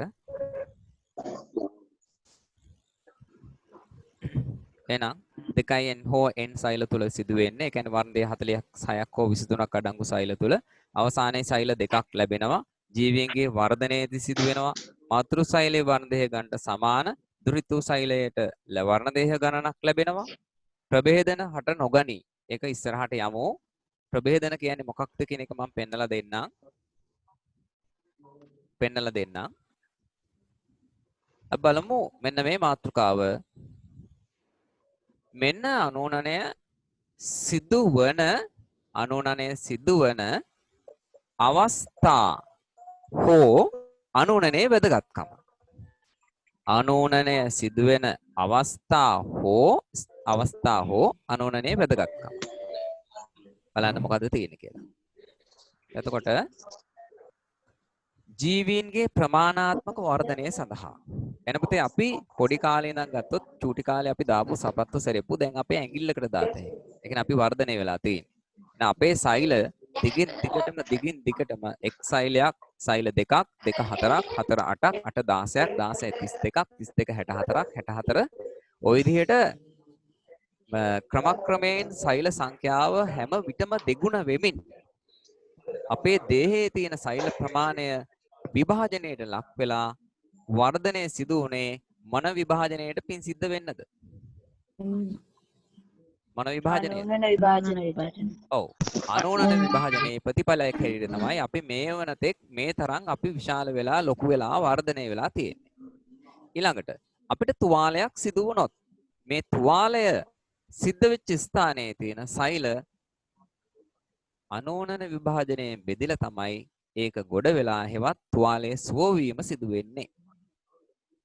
ඊගාවට බීජයක් අපි අවශ්‍ය සාධක දුන්නොත් බීජයක සිට නව ශාකයක් දක්වා එයා වර්ධනය වෙන්න නම් ඒ සිදුවෙන විභාජනයත් අනෝනන විභාජනයට අයිතියි. ඊගාවට අපි ශාකයක් ගත්තොත් මුලාග්‍රය සහ කඳාග්‍රය වර්ධනය වෙනවා. කඳාග්‍රය වර්ධනය හෝමෝන ආශ්‍රයෙන් 9 ශ්‍රේණියේදී කතා කරලා තියෙනවා ශාක වර්ධක ද්‍රව්‍ය පාඩමේදී සහ ඒ කොටස් වලදී මුලාග්‍රය සහ කඳාග්‍රය වර්ධනය. අන්න එතනදී මුලාග්‍රය පොළව දෙසටත් කඳාග්‍රය හිරුවෙලිය දෙසටත් වර්ධනය වෙන්නට සෛල බෙදෙන්නට අවශ්‍යයි. ඒ බෙදෙන්නේ අනෝන්‍ය විභාජනයේ ප්‍රතිඵලයක් ලෙස. ඊළඟට මේක අවාසියක්. පිළිකා සෛලයක් කියලා කියන්නේ අපේ සාමාන්‍ය දේහ පාලනයෙන් ඉවත් වෙච්ච අවලංගු වෙච්ච සෛලයක්. එයාට ඕන විදිහට බෙදෙනවා. එනිසා අපේ පාලනයෙන් අපේ දේහ පාලනයෙන් මිදිච්ච අවාසි සහගතව වර්ධනය වෙන සෛල සමූහයක් අපි හඳුන්වන්නේ පිළිකාවක් කියලා. එතකොට පිළිකාවක තියෙන සෛල බෙදෙන්නේ මොන විභාජනයෙන්ද? අනෝනන විභාජනයෙන්. ඒ නිසා ඒක අවාසියක්. ඒක අවාසියක්. දැන් මෙතෙන්ට ඕන ලියා ගන්න පුළුවන් ඕගොල්ලන්ට දීලා ඇති මං හිතන්නේ හුණාගේ කැඩුණු වලිගය නැවත වර්ධනය. දීලා තිනවද? දීලා ඇතිනේ. දීලා නැද්ද තිනවද? ඒක දීලා තිනවද? කතා කරන්න. නෑ. මම ලියා ගන්න. හුණාගේ කැඩුණු වලිගය නැවත වර්ධනය. හුණාගේ කැඩුණු වලිගය නැවත වර්ධනය. ඒතර සිදු වෙන්නේ අනෝනන විභාජනය.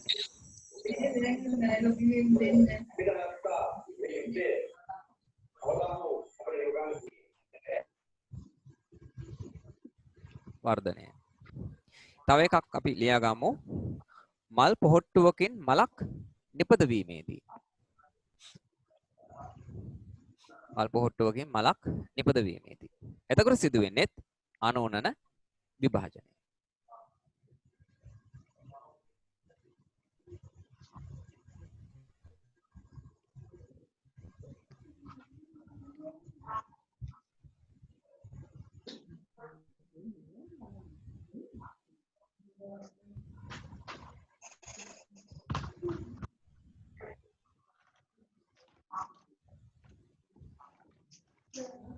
හරි. අපි යමු ඕනන විභාජනයට.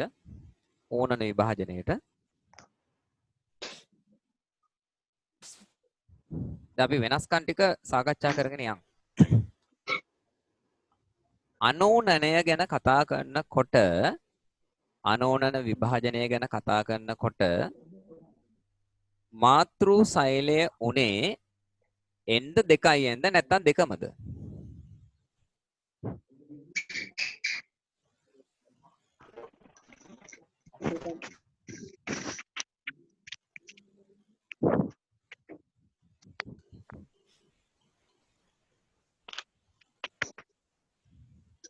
ළමයින්ගෙන් මම ප්‍රශ්න අහන්නේ. ළමයි උත්තර දෙන්නකෝ.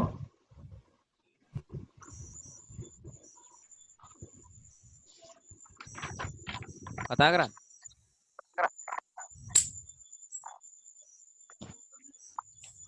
n සහ 2යි n. ඔව් දෙකම n සහ 2යි. ඒ කියන්නේ මාතෘ සෛල බවට පත් වෙන ඒ කියන්නේ වර්ධය එක්ක 46ක් තියෙන ඒවා එහෙම නැත්නම් 23ක් තියෙන ඒවා. ඒතරෙන් මාතෘ සෛලේ උනේ.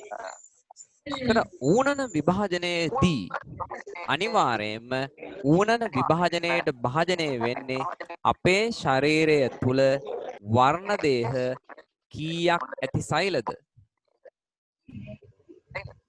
කීයද? 46ක්. ඒවත් 2යි n ඇති සෛල පමණයි. 2යි n තියෙන සෛල පමණයි. 2යි n වන සෛල පමණයි. එහෙනම්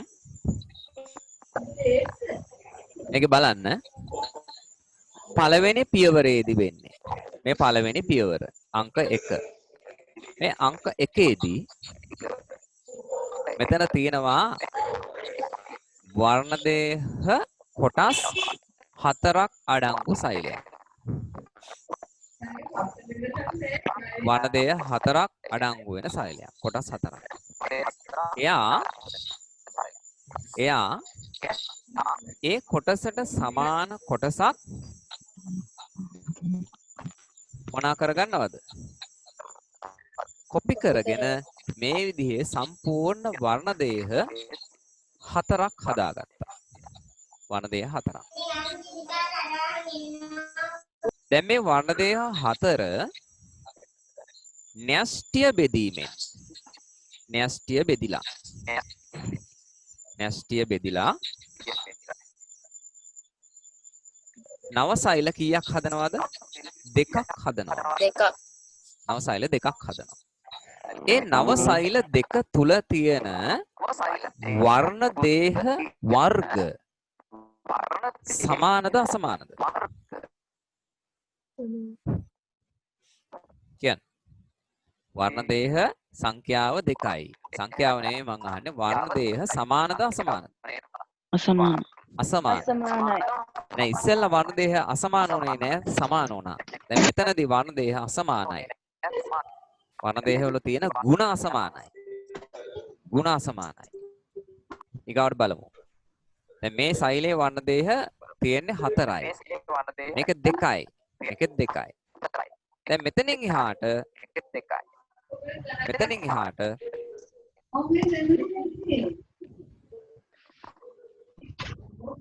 මේ පැත්තේ තියෙන සෛලය විසින් නැවත සෛල හදනවා එකක්. එම වර්ගයේම සෛල. මෙයා මොකද කරන්නේ? එයත් ඒ සෛලය දෙකට බෙදිලා නව සෛල 2ක් නිපදවනවා. ඒක මෙන්න මේ පියවර. ඉස්සෙල්ලා සිදු වෙච්ච අනෝනන විභාජනයේ පියවරට සමානයි. නමුත් මෙන්න මේ පියවර මෙතන ඉඳන් මෙතෙන්ට මේ සිදුවන පියවරේදී මෙතන තියෙනවා වර්ණ දේහ 4ක්.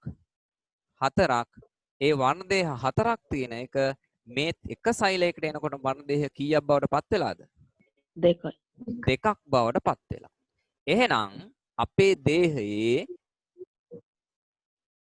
දේහයේ 2යි n හෙවත් වර්ණ දේහ 46ක් අඩංගු සෛලයක් බෙදුනොත් එක සෛලයකට හිමිවන වර්ණ දේහ සංඛ්‍යාව කීයද? 23යි. එහෙනම් 23යි. 23යි. එතකොට එහෙනම් මට කියන්න මේ තියෙන්නේ කීයයි n සෛලයක්ද කියන්න.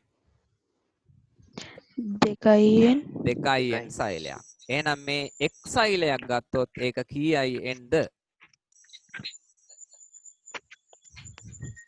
කියන්න. n සෛලයක්. n කියන්නේ වර්ණ දෙක කීයද 3යි. 23යි. හරි පුතේ. දැන් මේ හැදුවේ මොනවද? මොනවද හැදුවේ? ජන්මාන. ජන්මාන. එහෙනම් මේ සෛල හතරෙන් මේ සෛල හතර මවකගේ නම් ඩිම්බ පියාගේ නම් ශුක්‍රාණු. පියාගේ නම් ශුක්‍රාණු. ඔන්න එහෙනම් ජන්මානු ජනනයේදී තමයි මොන විභාජනය වෙන්නේද? ඌනන විභාජනය සිද්ධ වෙන්නේ. ජන්මානු ජනනයේදී පමණයි. එතකොට අනූනන විභාජනය අපේ දේහයේ ජන්මානු නිපදවන ස්ථාන ඩිම්බ කෝෂ හෝ වෘෂණ කෝෂ හැර අනිත් සියලුම ස්ථානවල සිදු වෙනවා අනූනන විභාජනය. බොහෝ ස්ථානවල සිදු වෙනවා. ඌනනයේ සිදු වෙන්නේ එක්ක වෘෂණ තුල එක්කෝ ඩිම්බ කෝෂ තුල මේ දෙකේ පමණයි ඌනන විභාජනයේ සිදු වෙලා ජන්මානු මාතෘ සෛල ඒ කියන්නේ ජන්මානු නිපදවන සෛල බෙදිලා ජන්මානු හෙවත් ශුක්‍රාණු හෝ ඩිම්බ හදන්නේ. තේරුණාද?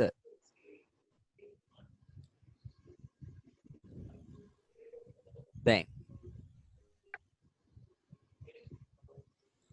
ඌනන විභාජනය දෙකයින් සෛල තුල විතරයි සිදු වෙන්නේ. අවසානයේ සෛල කීයක් හැදෙනවද? කීයක් හැදෙනවද? 4ක් හැදෙනවා. ජීවීන්ගේ ජන්මානු හට ගැනීමේදී පමණයි මේ විභාජනය සිදු වෙන්නේ. මාතෘ සෛලයේ වර්ණදේහ සංඛ්‍යාවෙන්. ඒ කියන්නේ බෙදීමට මූලික වෙච්ච සෛලයේ වර්ණදේහ ගණනෙන් අඩයි හම්බෙන්නේ භාගයයි හම්බෙන්නේ දුහිතෘ සෛලවලට. ප්‍රභේදන හටගනී. ප්‍රභේදන මම පෙන්නන්නම්. ප්‍රභේදන හට ගන්නවා. එහෙනම් මෙන්න අවස්ථා. අපි කතා කරේ මිනිසා ගැන පමණයි. ඩිම්බ හට ගැනීම ශුක්‍රාණු හට ගැනීම පමණයි. ඇයි? ශාක තුල මොනවද හටගන්නේ? ශාක තුල හට ගන්නවා පරාග.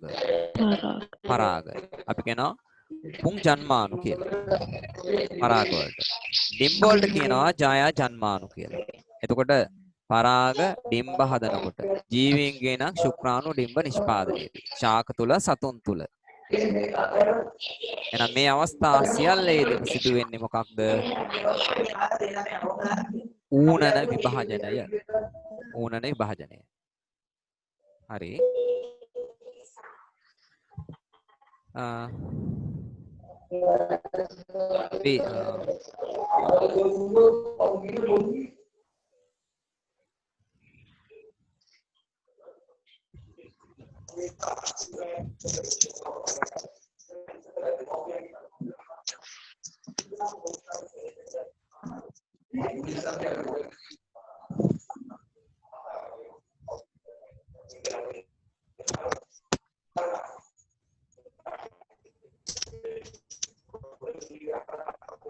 බලමු අපි වීඩියෝ එක.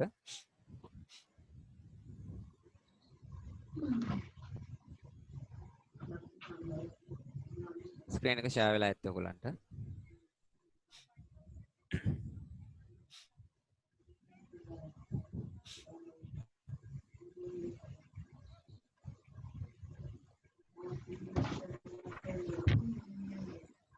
මයොසිස් කියලා අපි හඳුන්වන්නේ ඕනන විභාජනයට ඉංග්‍රීසියෙන් කියන වචනේ. ඒතර මෙතන පෙන්නන්නේ ඔයගලන්ට මෙතන පෙන්නන්නේ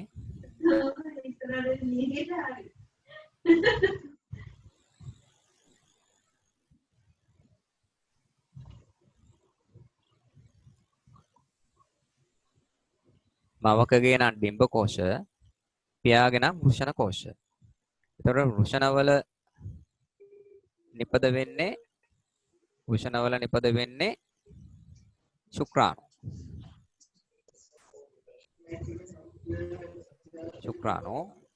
ඩිම්බ කෝෂවල නිපද වෙන්නේ ඩිම්බ සෛල.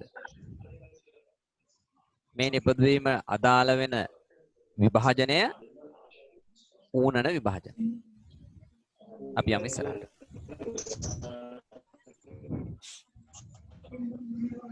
මේ වෘෂණ හෝ ඩිම්බ කෝෂවල සිදුවෙන විභාජනයේ තුලටයි අපි යන්නේ.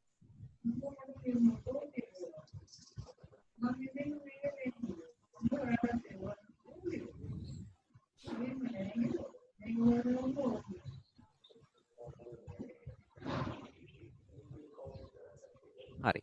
එතකොට මෙතන ඔයගලන්ට පෙන්නන්නේ මෙන්න මේවා මේ සෛල ශුක්‍රාණු මාතෘ සෛල. ශුක්‍රාණු මාතෘ සෛලය මේ විදිහට අර අපි ඉස්සෙල්ලා පෙන්නපු එයාගේ වර්ණ දේ සංඛ්‍යාව දෙගුණ කරගන්නවා, දෙකට බෙදනවා. ඊට පස්සේ මේ විදිහට සෛල හතරක් හදනවා. ඒ සෛල හතර ශුක්‍රාණු හතරක් බවට පත් වෙනවා.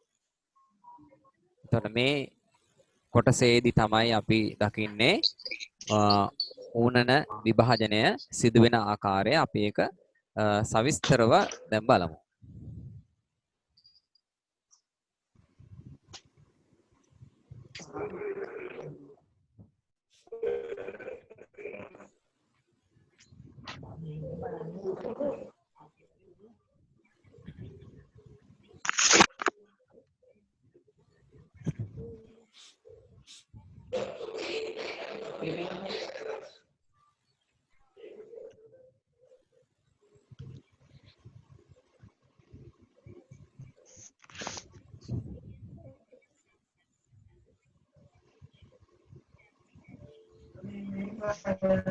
ඒක ස්ටෙප්ස් තියෙනවා අපි බලාගෙන යමු. මෙන්න බෙදීමට මූලික වෙන සෛලය නූල් වැනි රැහැන් ක්‍රොමැටින් ජාලය පෙන්නනවා. විභාජනයේ ආසන්න වෙනකොට කෙටි වෙලා පෙනෙන්නට ගන්නවා. වන දෙහ තියෙන ප්‍රමාණය බලමු. කේන්ද්‍ර දේහ දෙකක් දෙපසට යනවා. වන දේහ කෙටි වෙනවා. මෙන්න වර්ණ දේහයක ස්වરૂපය උලන්ට පෙන්වන්නේ එක වර්ණ දේහයක් අරගෙන එක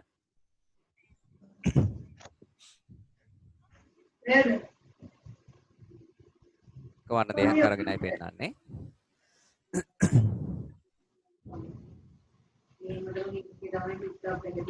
බලමු. හරි ඒගොල්ලෝ න්‍යෂ්ටියේ මැදට එනවා.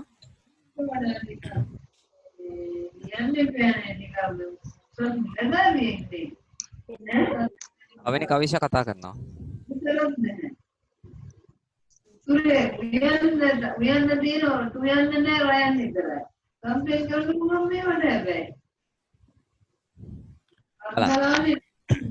ඕගොල්ලෝ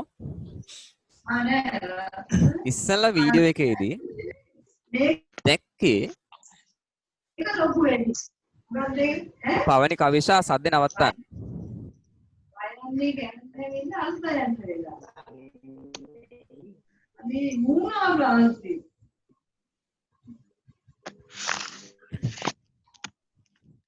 ඉස්සෙල්ලා අපි ඌනන විභාජනය කතා කරන්න කලින් අනෝනන විභාජනය ගැන කතා කරනකොට අපි දැක්කේ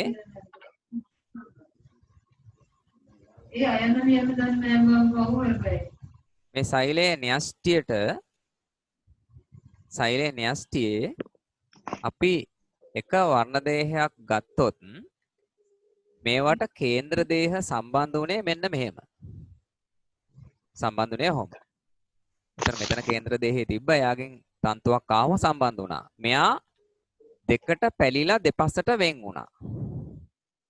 දැන් පුතේ මෙතන එහෙම නෙවෙයි. මේ තියෙන්නේ එක වර්ණ දේහයක්. මේ තවත් වර්ණ දේහයක්. එහෙනම් වර්ණ දේහ යුගල බැගින් එකට එකතු වෙනවා. යුගල බැගින් එකට එකතු වෙනවා. ඒ ඌනනයේ පළවෙනි පියවරේ ස්වરૂපය. වර්ණ දේහ දෙක බැගින් එකට සම්බන්ධ වෙනවා. සම්බන්ධ වෙලා ඒගොල්ලෝ න්‍යෂ්ටියේ මැදට එනවා. න්‍යෂ්ටියේ මැදට එනවා. දැන් බලමු මේ විදිහට යුගලයක් එකට ඉන්නකොට එයාලගේ සිද්ධ වෙන වෙනස්කම් මොනවද කියලා. හොඳට බලන්න මේ වර්ණ දේහ දෙක දිහා. ප්‍රභේදන කියන කාරණාව පෙන්වන්න යන්නේ. මේ විදිහට ඉන්නකොට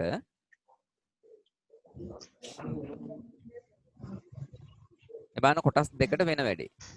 දැක්කද? කොටස් දෙක මක් වුණාද? කොටස් දෙක මක් වුණාද? ආයි බලන්න.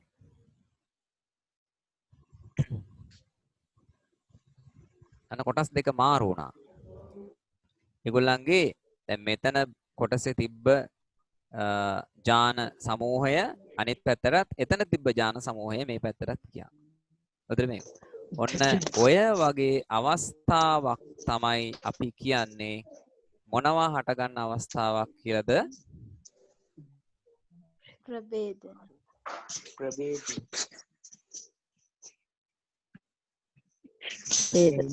ඔව් ප්‍රභේදන හටගන්න අවස්ථාවක් කියලා අපි කියනවා.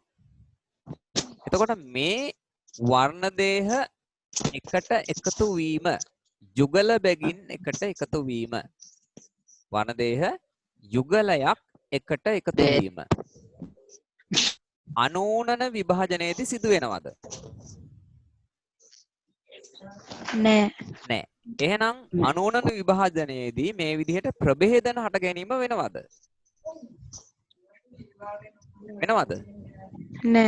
නෑ. වෙන්නේ නෑ.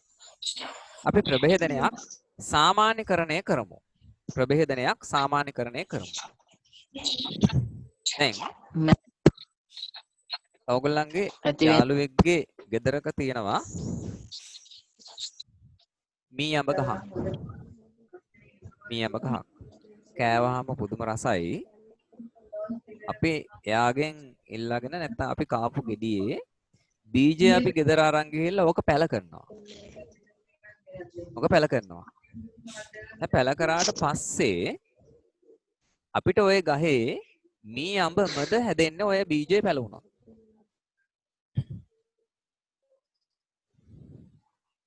බොහෝ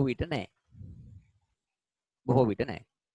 මී අඹ හැදෙන්නත් පුළුවන් නැති වෙන්නත් පුළුවන්. එතකොට මොකද වෙලා තියෙන්නේ? මී අඹ ගහේ තිබ්බ පුෂ්පය පරාගණය වෙලා තියෙන්නේ වෙනත් ශාකයක තියෙන පරාගයක් මගින්. අන්න එතකොට ඵලයෙන් මී අඹ උනාට බීජයේ තියෙන වර්ණ දේහ වලින් එයා මී අඹ නොවේ. අන්න වෙනත් ප්‍රභේදනයක් එතකොට තියෙන්නේ. වර්ණ දේහ වෙනත් අය සමග මිශ්‍ර වෙලා මෙන්න මගේ අවස්ථාවන්ට භාජනය වෙලා තියෙනවා. තවත් ගත්තොත් මෙහෙම හෙන්ද්‍රික් කමල් වල වර්ණ කීයක් තියෙනවද?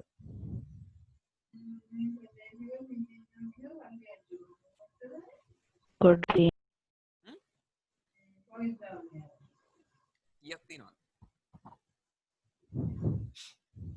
හෙන්ද්‍රික් කමල් වල වර්ණ රාශියක් තියෙනවා.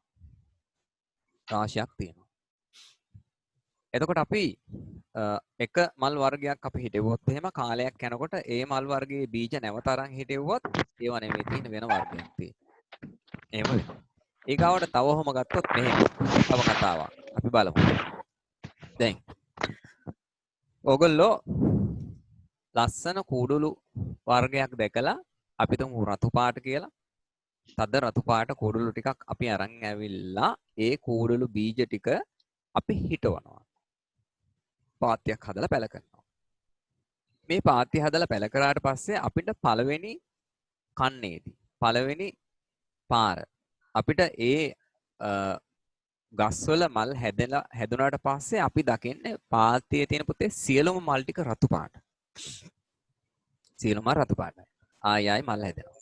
ඊට පස්සේ අපි කරන්නේ ටික දවසක් ගියාම සමහර විට අපිට අවධානය නැති වෙන්නත් පුළුවන්. අපි තව පාත්‍යයක් හදන්නත් පුළුවන්. ඒ බීජ වලින් අපි ඒ බීජ නැවත හිටවනවා. ඊට පස්සේ අපි ඒ බීජ වලින් හැදිච්ච ඒ කූඩළු මල් බැලුවොත් එහෙම බොහොමයක් රතු පාට. ඒ අතර සමහර ඒවා තියෙන්න පුළුවන් සුදු මලේ පෙති වලින් කොටසක රතු මලේ රතු පාට මලේ තියෙන්නේ රතු පාට මලේ යම් කිසි පෙති කොටසක සුදු පාට වාර්තා වෙනවා. අන්න සැඟවී තිබ්බ ලක්ෂණයක්. එහෙම නැත්නම් වෙනත් මලකින් ආපු පරාගයක්, එහෙම නැත්නම් වෙනත් කුරුළු වර්ගයේ ශාකයෙන් ආපු පරාගයක් යත් එක්ක එකතු වෙලා වෙන වර්ගයක් හැදුවා. දැන් එයාට රතු කුරුළු කියන්න බෑ. රතු කුරුළු නෙවෙයි. දැන් එයා බතික් එකක්. ඉතින් වෙනස් වෙන්නේ. අපි දොඩම් හැදුවාම සමහරට ඇඹුල් දොඩම්. එක එක ප්‍රභේද. ඔය විදිහට මට කියන්න කෙසෙල් වර්ග කීයක් තියෙනවද? අඹ වර්ග කීයක් තියෙනවද? දොඩම් වර්ග කීයක් තියෙනවද? පැංගිරි කුලේ ශාක කීයක් තියෙනවද? රපුටන් වර්ග කීයක් තියෙනවද? ඔය ඔහොම වෙනස් වෙලා තින්නේ මෙන්න මේ ඌනනය සිදුවෙන අවස්ථාවේදී වර්ණ දේහ වල තියෙන කොටස් හුවමාරු වී සම්බන්ධ වීම හෙවත් ප්‍රභේදන හට ගැනීම. එහෙනම් ඌනනේ වැදගත් ලක්ෂණයක් ප්‍රභේදන හට ගැනීම. අලුත් ජීවීන් ඇති වෙනවා. නව සම්බන්ධතා ඇති වෙනවා. අලුත් ජීවීන් කියන්නේ මේ ලෝකේ ඉන්නේ නැති මිහිපිට නැති ජීවීන් නෙවෙයි. ඊන ජීවීන්ගෙම වෙනත් ලක්ෂණ සහිත ජීවීන් ඇති වෙනවා. ඒක ජෛව විවිධත්වයට හොඳයි කියලා කියනවා. අපි මේ බලු වර්ග කීයක් ඉන්නවද ලෝකේ? බලු වර්ග කීයක් ඉන්නවද? බලු වර්ග කීයක් ඉන්නවද ලෝකේ? කොච්චර ඉන්නවද? ගොඩක් රාශියක් ඉන්නවා. මතක ඇති අර අපි 9 පන්තියේදී මේ කොහොම කතා කරා මේ 9 පාඩම් වලින් කොටසක් ඕනනම් මම දැන් පෙන්නන්නම් අරගෙන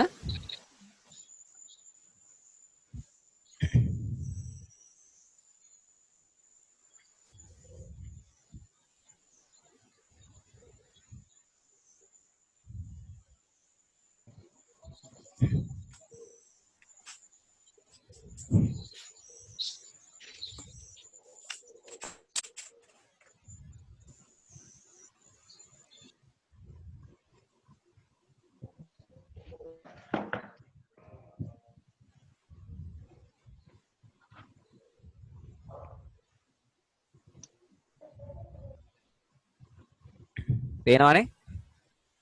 මතකයි නේද ඔක? පේනවද? ඔව් පේනවා. මේ තමයි ප්‍රභේදන. දැන් මේ විදිහට ලෝකේ බලු වර්ග ගොඩක් හිටියේ නෑ. එකම බල්ලගෙන් එකම ජීවීන් සමූහයකින් තමයි වෙනස් ආකාර ඇති උනේ. ප්‍රභේදන හට ගැනීම. ඔතන ප්‍රභේදන හට ගන්නවා. මේ තියෙන්නේ තවත් ප්‍රභේදන. ඥාන විවිධත්වයේ ඥාන වෙනස් වීම නිසා තමයි මේ ඔක්කොම සිද්ධ වෙන්නේ. ඕගොල්ලෝ දැක්කා ප්‍රභේදන හට ගැනීම. හරි. දැන් අපි අදාළ කොටසට යමු පාඩමේ. දැන් අපි කතා කර හිටියේ ඔන්න ඔතන අවස්ථාව ගැන. දැන් වීඩියෝ එක ආයෙ මම ෂෙයා කරනවා. දැන් ෂෙයා වෙලා තියෙන ඕගොල්ලන්ට වීඩියෝ එක බලමු. ප්‍රභේදන හට ගන්න අවස්ථාවක් ඕගොල්ලන්ට පෙන්නවා. එතන වර්ණ දේහ මේ විදිහට තියෙන 6 බැගින්. වර්ණ දේහ 6ක්. වර්ණ දේහ 6ක්. මේක තැනක වර්ණ දේහ 2යි 4යි 6යි තියෙන වර්ණ දේහ. වර්ණ දේහ 6යි. ඒ විදිහට සම්බන්ධ වෙනවා කේන්ද්‍ර දේහ වලට. මැදට එනවා සම්බන්ධ වෙනවා. කොටස් හෝමාරු වෙලා තියෙන්නේ. ඒ කියන්නේ ප්‍රභේදන ඇති වෙලායි දැන් තියෙන්නේ.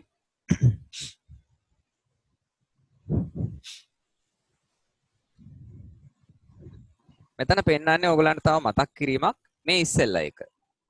අනුුණනේ. ඒකෙදි දෙපසට යන්නේ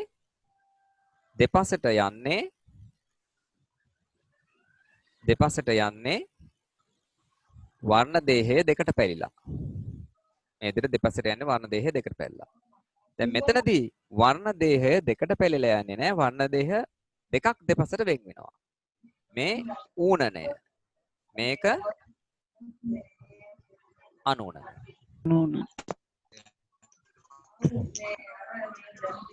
බලමු.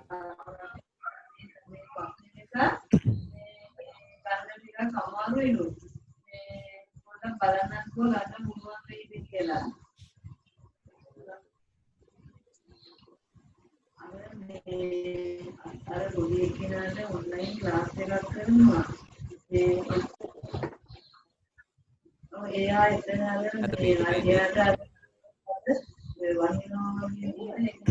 තොතර සෛල ගොඩක මේක වෙනවා. right දැන් බලන්න ඕගොල්ලෝ. දැන් පුතේ බලන්න වර්ණ දේහයි දෙපස්සට යන්නේ වර්ණ දේහවල කොටස් නෙවෙයි. වර්ණ දේහවල කොටස් නෙවෙයි. අනෝනෑ නේද උනේ වර්ණ දේහය දෙකට පැල්ලලා කොටස් දෙක ගිහිල්ලා ඒ කොටසට සමාන කොටසක් කොපි කරගත්ත එක උනේ. අඳින්න එපා කවුරුත් ඈ. පොඩ්ඩක් බලන්න කියලා කිව්වා ඈ. හරි. දැන් බලන්න දෙපසට ගිය වර්ණ දේහ එකිනෙකට වෙනස්. දැන් සෛල දෙකක් හැදුවොත් ඒ සෛල දෙකේ තියෙන වර්ණ දේහ වල සංයුතිය ස්වභාවය එකිනෙකට වෙනස්. එකිනෙකට වෙනස්. එහෙනම් දැන් මෙතන හැදුවේ ශුක්‍රාණු දෙකක් නම් බලන්න ශුක්‍රාණු නිපදවලා තියෙනවා මෙතන දෙකක් නම් බලන්න ඒ දෙකේ වර්ණ දේහ සංයුතිය එකිනෙකට වෙනස් වෙනවා. සංයුතිය වෙනස්. right. එහෙනම් පළවෙනි පියවර හරි. දැන් හරි. දැන් ඔය ආයෝක අර නොපෙනී යනවා පළවෙනි පියවරේදී. ඊළඟ පියවර ඌණනේ වගේ. ඊළඟ කොටස ඌණනේ වගේ. දැන් මේ සෛල දෙකක් මෙතන හැදුවා. දැන් මේ සෛල දෙක නැවත බෙදලා සෛල කීයක්ද අවසානයේ හදන්නේ? 4ක් හදනවා.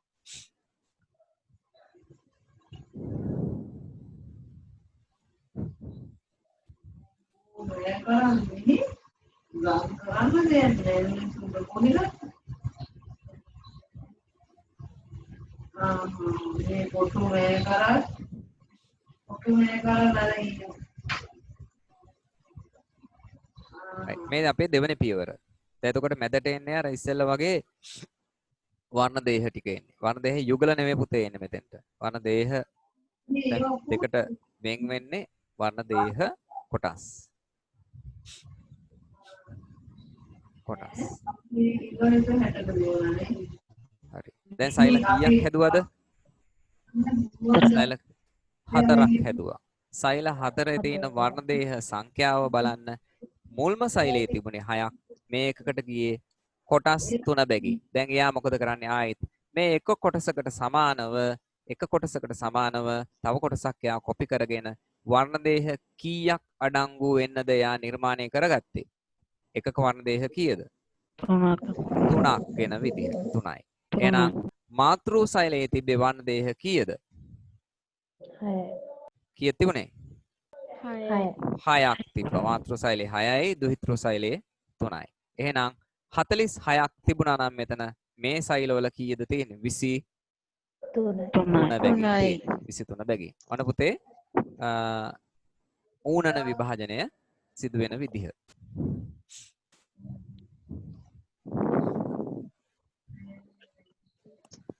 right. I think දැන් මේ සෛල 4 එක්ක ඩිම්බ එහෙම නැත්නම් ශුක්‍රාණු. දැන් අපි ශුක්‍රාණු නිපදවීම තමයි මෙතන උදාහරණයට අරගෙන ආවේ. right. එහෙනම් අන්න ශුක්‍රාණුව නිපදවිච්ච එක.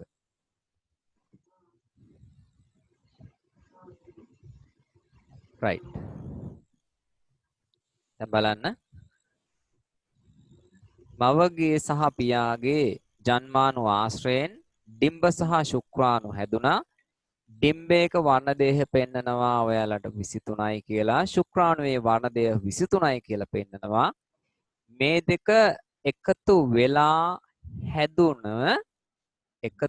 හැදුන සෛලයට තනි සෛලයට අපි කියන්නේ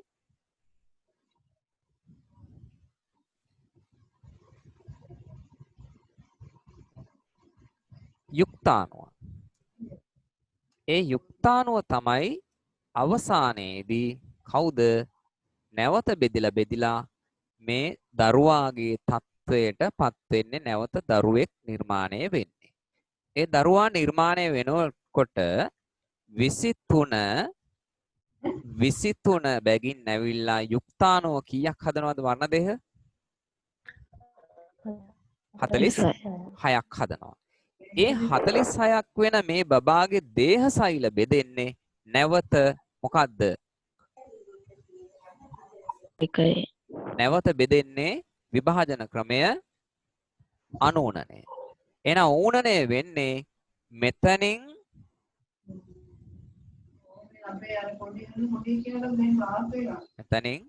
මෙතනින් මේ සෛල දෙක හැදීමේදී පමණයි ඌනන විභාජනය වෙන්නේ. මෙන්න මේ පියවරෙන් පසුව යුක්තාණුව දරුවා බවට පත් වෙනකොට එතන සිදු වෙන්නේ නැවත සෛල 46 සෛල බෙදෙනවා. ඒ කියන්නේ මොන විභාජනයේද? මොන විභාජනය? අනූනන විභාජනය වෙන්නේ. අනූනනේ. එහෙනම් අපි මේකේ මම ගැලීම් සටහනක් ඕගලන්ට දෙනවා. ගැලීම් සටහනක් දෙනවා. ඔය සංක්ෂිප්ත වතන ඉදිරිපත් උනේ අපේ ජීවිත කාලය තුළදී ඌනන අනූනන විභාජනයේ සිදුවෙන ආකාර ටිකට අපි යන්නේ ගාවට. මොකද්ද මෙතන ඉන්නේ? ඌනනේ මොකද්ද? කියවන මාතෘකාව. ඌනනේ වැදගත්කම. ඔව් වැදගත්කම. බලන්න. ඌනනේ වැදගත්කම තමයි පුතේ යම් ජීව විශේෂයක. එතකොට මිනිසා කියලා හිතන්න. ජීවීන් අතර ප්‍රජනනයේදී. මිනිසා අතර ප්‍රජනනය සිදු වෙනකොට වර්ණදේහ සංඛ්‍යාව නියතව තබා ගැනීමට ඌනනේ වැදගත් වෙනවා. මවගේ ඩිම්බයක වර්ණදේහ 2යි. ඥාග ශුක්‍රාණු 2යි. එතකොට මෙතන බලන්න මම ඉරි ගහලා පෙන්නන්නම්. ඉරි ගහලා පෙන්නන්නම්. පවණි කෑ ගහනවා. මව 2යි. පියා 2යි. එතකොට ඩිම්බ බවට පත් වෙනකොට මවගේ ඒ මොනවද? n. සෛල n. ඩිම්බේ n වෙනවා. ශුක්‍රාණුව n. එතන මෙන්න මෙතනදි තමයි ඌනනේ වෙන්නේ. මෙතනදි වෙන්නේ ඌනනේ. පියා ශුක්‍රාණු හදන මව ඩිම්බ හදනකොට ඌනනේ. යුක්තාණුව කීයයි nද? 2යි. කලලය 2යි. ජීවියා 2යි. ඒ ජීවියා ඩිම්බ හදනකොට ඌනනේ. ඒ ජීවියා ශුක්‍රාණු හැදුවොත් ඩිම්බ හැදුවොත් ඌනනේ. ඒ ජීවියා බැරි වෙලා යා පිරිමියෙක් වුණොත් එයා ශුක්‍රාණු හැදුවොත් n. මේ විදිහට කුමන පරම්පරා ගණනක් ගත වුණත් ඒගොල්ලෝ වර්ණදේහ සංඛ්‍යාව විදිහට නියතව තියා ගන්නවා ඌනනයට පින් සිද්ධ වෙන්න. ඌනනේ. මව ඩිම්බ සෑදීම. පියා ශුක්‍රාණු සෑදීම. ඩිම්බ ශුක්‍රාණු එකතුලා යුක්තාණුව. යුක්තාණුව බෙදෙන්නේ අනූනනේ 2යි. ජීවියා නැවත ඩිම්බ හෝ ශුක්‍රාණු හදනවා. පිරිමියෙක් වුණොත් ශුක්‍රාණු. ගැහණු කෙනෙක් වුණොත් ඩිම්බ. දැන් මේ ඩිම්බයි ශුක්‍රාණුවේ නැවත එකතු වුණාම ආයි මොකක්ද හැදෙන්නේ? යුක්තාණු කලලය. කලලය ජීවියා. ජීවියා නැවත ඩිම්බ. නැවත ශුක්‍රාණු. මේ දෙන්න නැවත එකතු වුණා. යුක්තාණු කලලය ජීවියා. පරම්පරා කීයක් ගත වුණත් වර්ණදේහ සංඛ්‍යාව නියතයි. ඌනනේ වැදගත්කම. මේක දීලා තියෙනව නේද මං? දීලා තියෙනවද? ඔව් සර්. හරි. දැන් මම දෙනවා අභ්‍යාසයක්.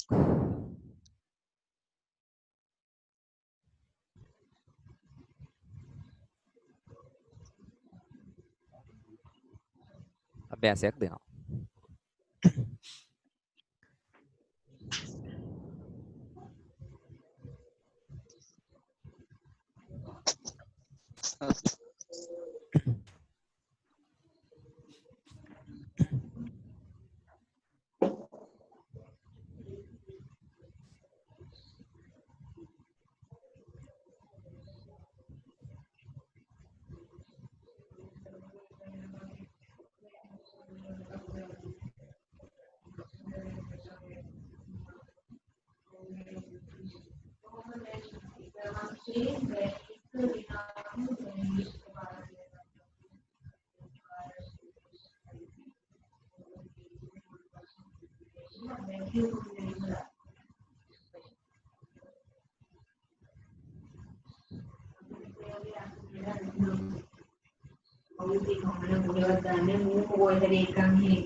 මේක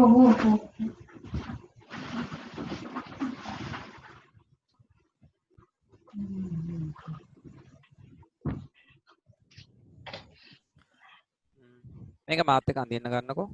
ලියා ගන්න ඔයගොල්ලෝ මෙන්න මේ විදිහට. ඉස්සෙල්ලා ලියාගෙන ඉන්න.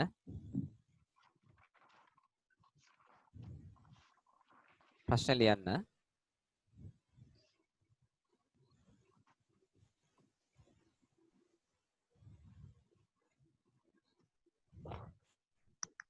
පහත රූපේ දැක්වෙන්නේ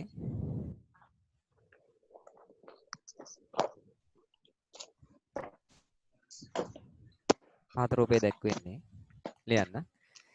ද්විබීජපත්‍රී ශාකයක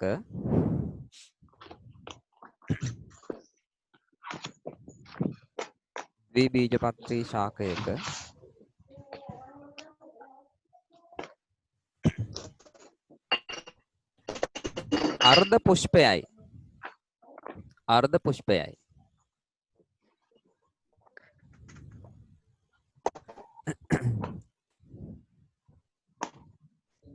එමගින් අසා ඇති ප්‍රශ්න වලට පිළිතුරු සපයන්න.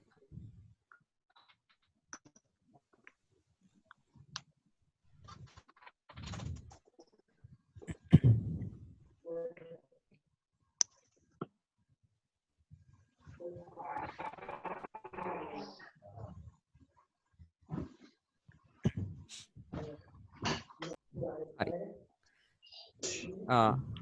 දැන් මේක අඳින්න. මේ කොටස අඳින්න.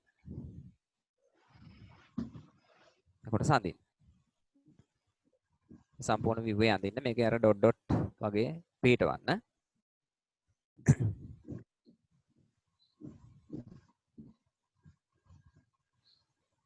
අපි පුෂ්පයක් නේ අඳින්න යන්නේ.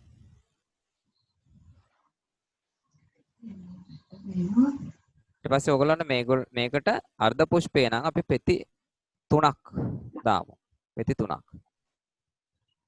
කොහොම මේක මේ පැත්තෙන් තව පෙත්තක් හෝ යහ පැත්තෙන් හෝ පෙත්තක් දාන්න පෙති 3ක් දාන්න. කොහොම දාන්න.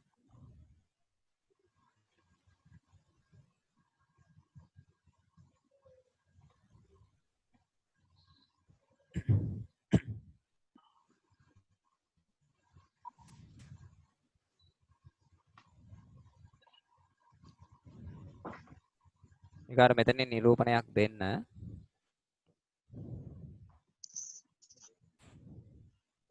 පරාග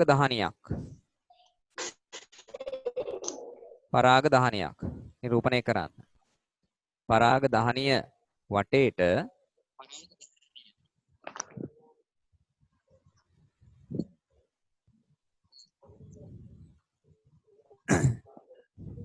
නිකුත් වෙන මේ විදිහේ අංශු එක දාන්න.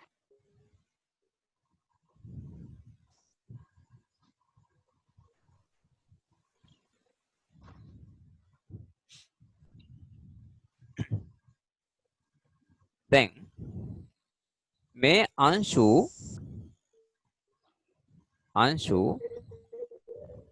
නම් කරමු අපි.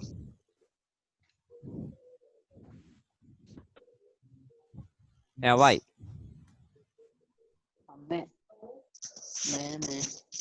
මෙයා චතුර්ලිංගමනේ නිකන් මේ ටෙම්පෝ එකක් ගහලා වෙන්නයි දාන්නකො. Yeah, I said. ඒ ප්‍රශ්නේ මොකද කරන්න ඕනේ?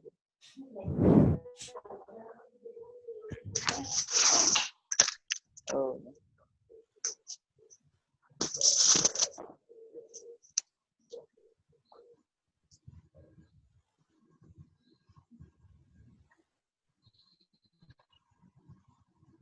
එයාට ඕන නම් නම දෙන්න පුළුවන්.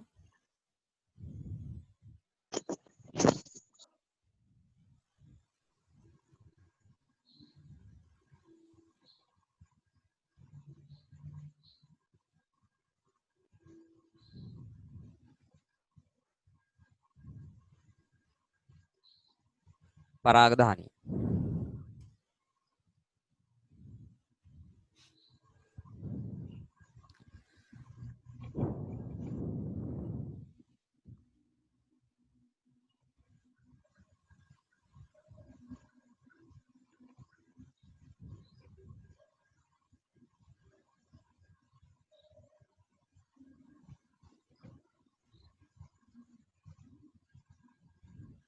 ලිංගිකත්වයේ අනුව මෙය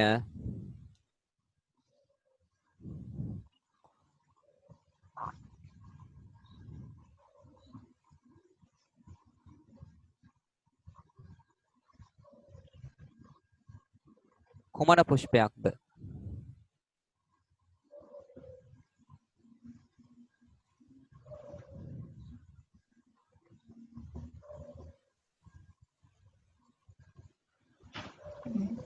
Nama yang saya mahu Kunda batu mula pada yang ini orang dalam mengaji mereka panti kira ini enggak ini kiwanya ini udah di mana ini kiwanya muda ya.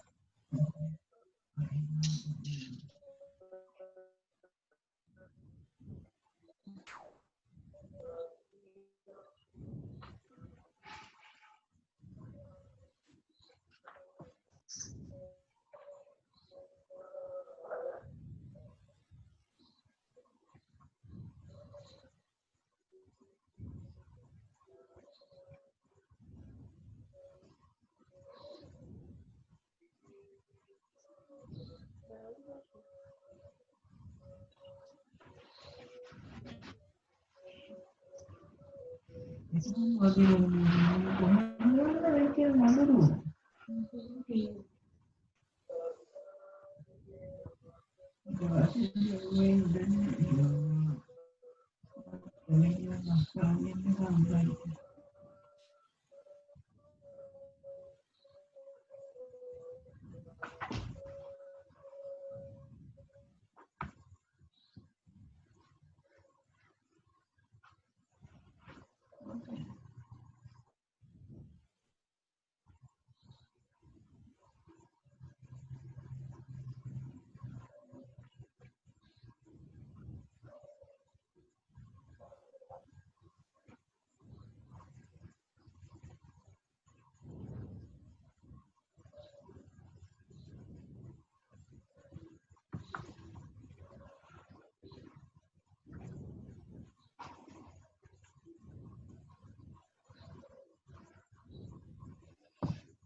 ඉඩ තියලා එළියන්නේ.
ලියලා ඉවරද?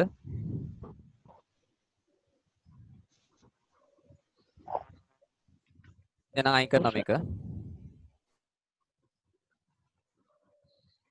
ලියලා ඉවරද අයින් කරන්නද? ඉවරයි සර්. දැන් අයින් කරනවා.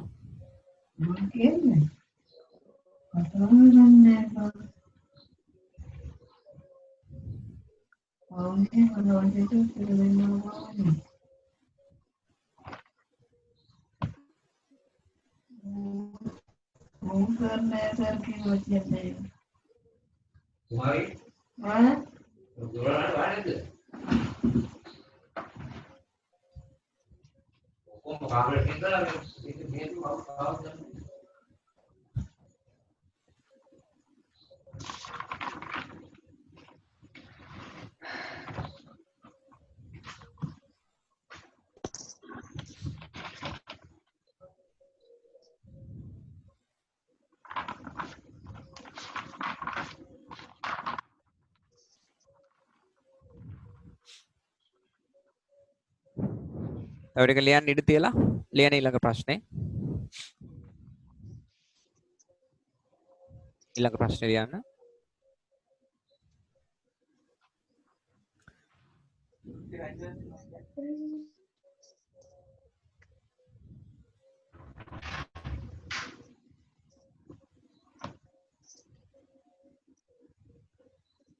ඌනනය සහ අනූනනය අතර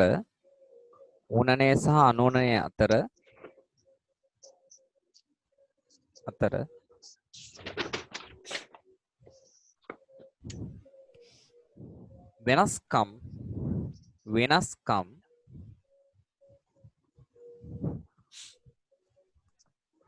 වගුගත කරන්න.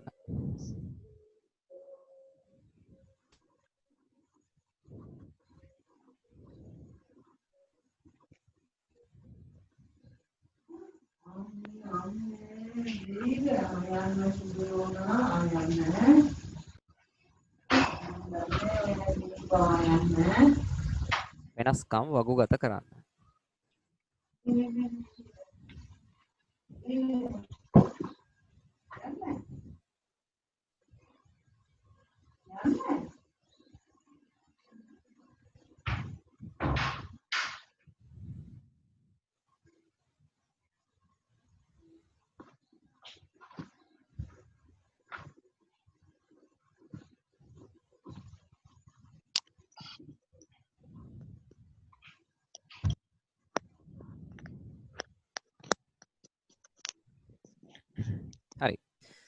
එතකොට මේ අපි මේ පාඩම් කොටස මෙතනින් අවසන්.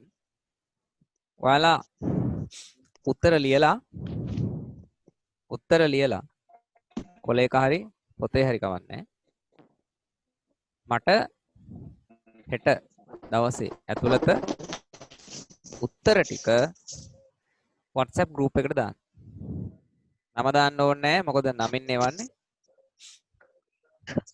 group එකට දාන්න.